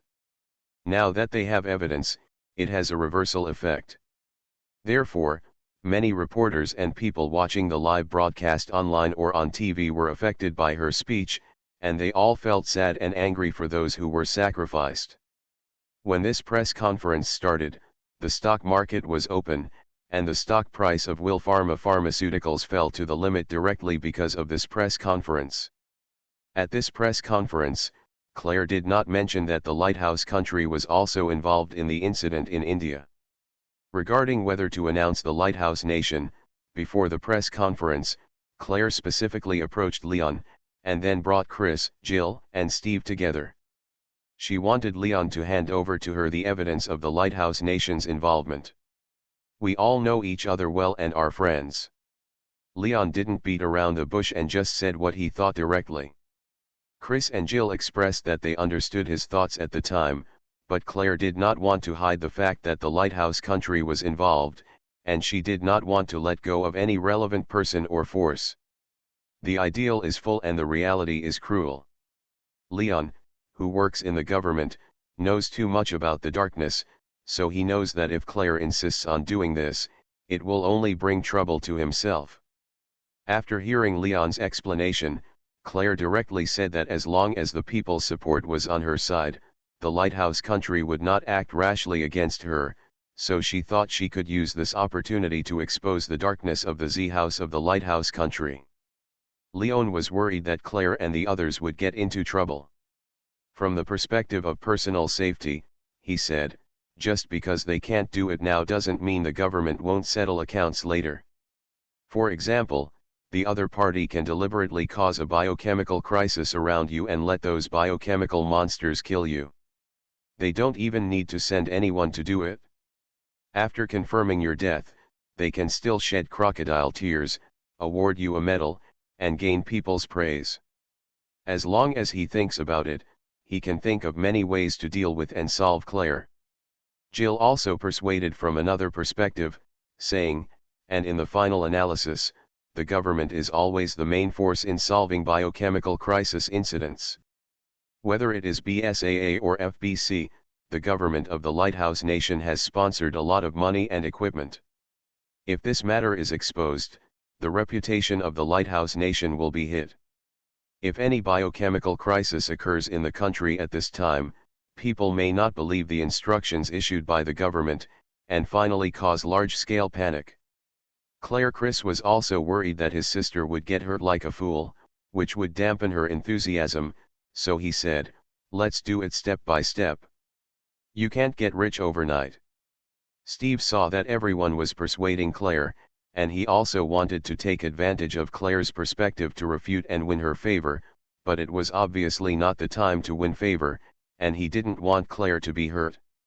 Claire was still unhappy, but in the end she agreed with the two people and acted according to the plan at the press conference without dragging the lighthouse into it.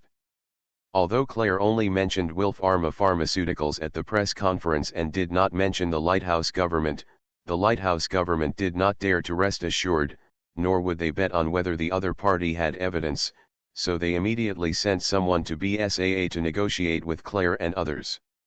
The guy sent was Leon, who was busy supervising the FBC at the time. It was proposed that Leon, the person who went, was Simmons, because he knew the relationship between Leon and Claire. More importantly, Shirley was still in his hands, and Claire was unaware of the deal Leon had made with Simmons. She just thought that Leon's ability was favored by the National Department. Leon readily accepted Simmons' order and asked Bruce to continue to supervise the FBC on his behalf. Then he went to find Claire and Chris.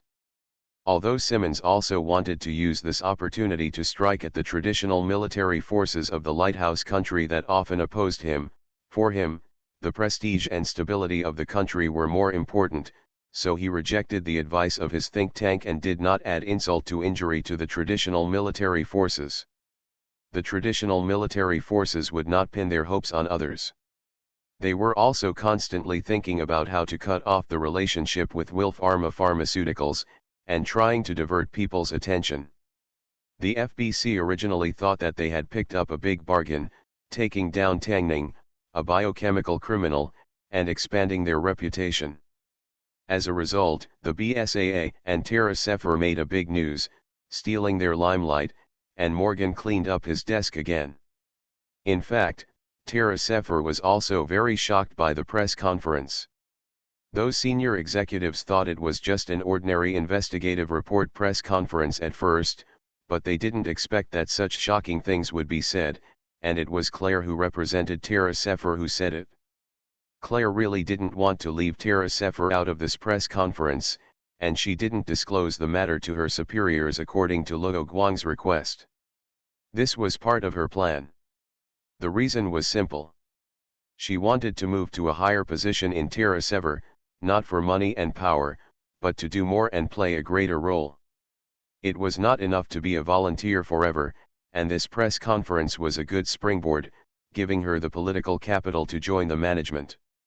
She had not told Leon about this plan. Steve was the only one who knew about her plan, and he promised her to keep it secret and help.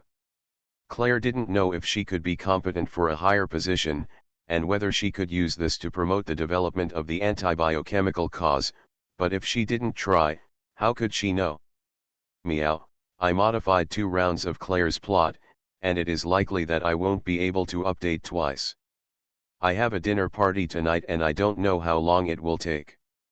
Evolution begins with Resident Evil. Author, Wei Tong Miao. Chapter 399. Wilfam, a pharmaceutical company, was extremely busy due to the attack. Although the matter was covered up and not publicized, the fact that so many police officers went to the Weil Harvard Research Institute still aroused the curiosity of many people. Fortunately, the media received the company's instructions and did not set out to the institute to find out. Some patrol police also blocked the road to the institute in advance. But as a result, rumors of an accident at the institute still appeared, and the source of the leaks was the police officers involved in the incident at the institute. It was not too late to remedy the situation. Wilf Pharma Pharmaceuticals quickly issued a gag order and guided public opinion to prevent the spread of the attack. However, one wave after another occurred.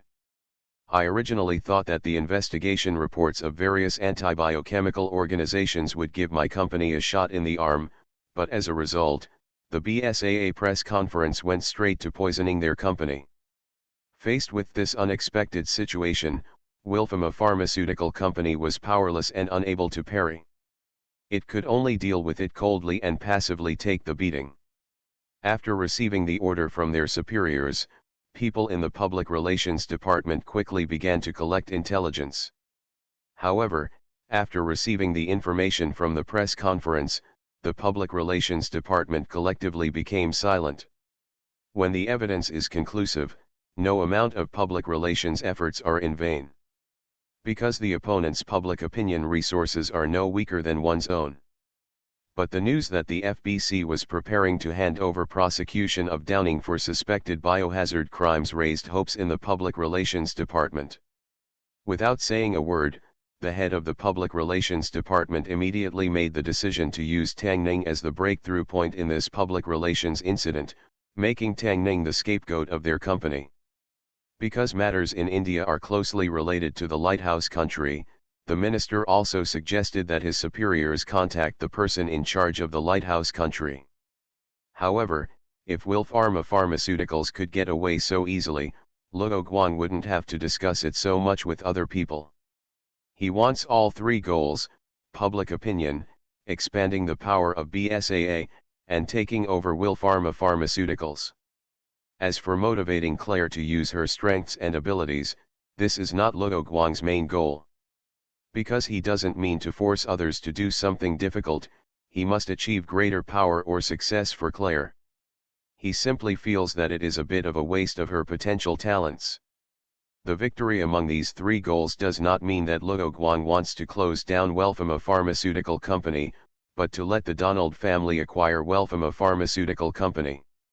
After the press conference, Simmons' first reaction was to protect the reputation of the Lighthouse Nation among its own people, so Organization X did not attack immediately. Under Luo Guang's order, the Donald family had already made various preparations and plans. As soon as the information at the press conference began to ferment, they immediately took action.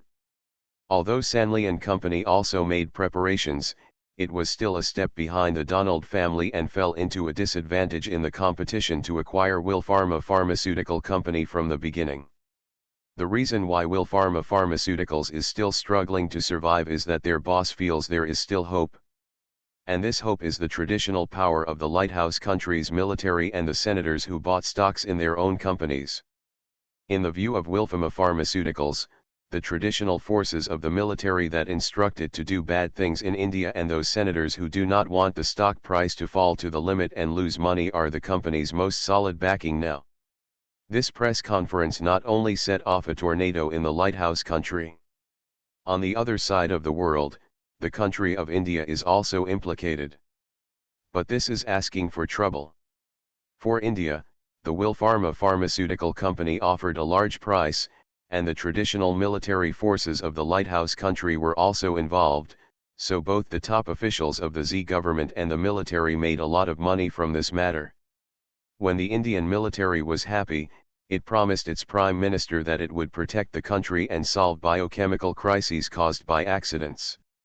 After the incident at Wilpharma Pharmaceuticals, the interests of India's top officials and the military were affected, so they all hated the protagonists of the press conference, BSAA and TerraSafe. Outraged, they immediately withdrew their sponsorship of BSAA and the authority to carry out missions in their area. For BSAA, the latter is more important. The former's annual sponsorship of us $500,000 is, to be honest, just a drop in the bucket for the huge BSAA. As for the latter, O'Brien expressed regret and did not appeal to the United Nations. In his opinion, sooner or later the other party will beg him to go back. Some of his men felt that his approach was not good, but after O'Brien sent the other party to negotiate, the man came back angrily, completely changed his attitude, and agreed with O'Brien's approach. Only then did O'Brien explain that he did not intend to abandon the ordinary people in India, because India itself has a standing army, and the FBC has not been shut out by India, so there are still people to solve the biological crisis. After doing these things, the senior Indian officials who were relieved felt relieved after seeing the defeat of BSAA, but it was bad news for the ordinary people who received the notice. This approach from the top management is just to add fuel to the anger of the people. Public outrage was aroused by allowing biochemical experiments, but now the top officials do not allow the scandal exposing BSAA to deal with possible biochemical crises in the country. Conspiracy theories have become prevalent, and the entire India is standing on the edge of a volcano.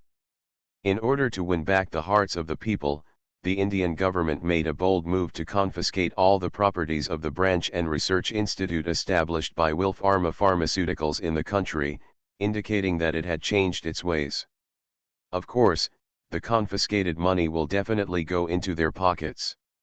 Unfortunately, the military was not good at business, and Wilf Pharma Pharmaceuticals was used to being domineering in India before. It did not change its identity and attitude for a while, which led to a conflict between the two sides and a red-eyed fight. Finally, a shell fell on the side of the virus storage tank, causing the virus to leak and the biochemical crisis to break out. The FBC agent who was paying close attention to the matter immediately discovered the situation and reported it to his superiors. Morgan was very excited when he received the news. This time the BSAA could not intervene. As long as he could successfully solve the biochemical crisis in India, he would get huge benefits. Why did he feel that the BSAA could not intervene? This was because the Indian high-level officials were too eager to save face and resolutely rejected the olive branch thrown by the BSAA, intending to solve the problem with their own army and FBC. In addition to various organizations, other countries are also paying close attention to this biochemical crisis. Because the biochemical crisis that broke out this time is not limited to one city. After the virus leaked, the Z government failed to immediately block the area, and the hygiene habits and dense population density made the situation out of control, resulting in a biochemical crisis in a large area.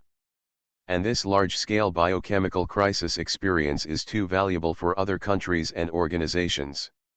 However, in less than half a month, the lighthouse country that laughed at other people's disasters suddenly found that its backyard was on fire. A large-scale biochemical crisis broke out in Savannah, Georgia, and the scope of the disaster quickly spread to surrounding areas. The cause of this biochemical crisis was that there was a problem with the traditional military research institute, which led to the leakage of the virus. The virus can be transmitted through air and body fluids, causing the disaster to spread very quickly. In one day and one night, the city basically fell. Fortunately, the biochemical crisis plan of the lighthouse country was successfully implemented, and the spread of the virus was finally curbed before it spread to other cities, and a blockade was established. But the problem is that this biochemical crisis came too suddenly and too quickly. Information on the internet was flying all over the sky, and it was impossible to block it all. Therefore, people all over the lighthouse country were paying attention to this disaster. The White House, in the President's office. Under the current circumstances, the President, who did not pay much attention to the biochemical crisis, finally understood that the biochemical crisis was not a pediatric disease like the flu, and quickly found the White House anti-biochemical consultant Leon Simmons, who attended as a special consultant, and Doug MacArthur, the commander of the Army Command. Originally, Morgan of the FBC should have attended, but the other party was not in Washington, and time was tight, so they started the meeting first. If the biochemical crisis in Savannah City was not handled well, President Samuel Hoffitt would have to step down early.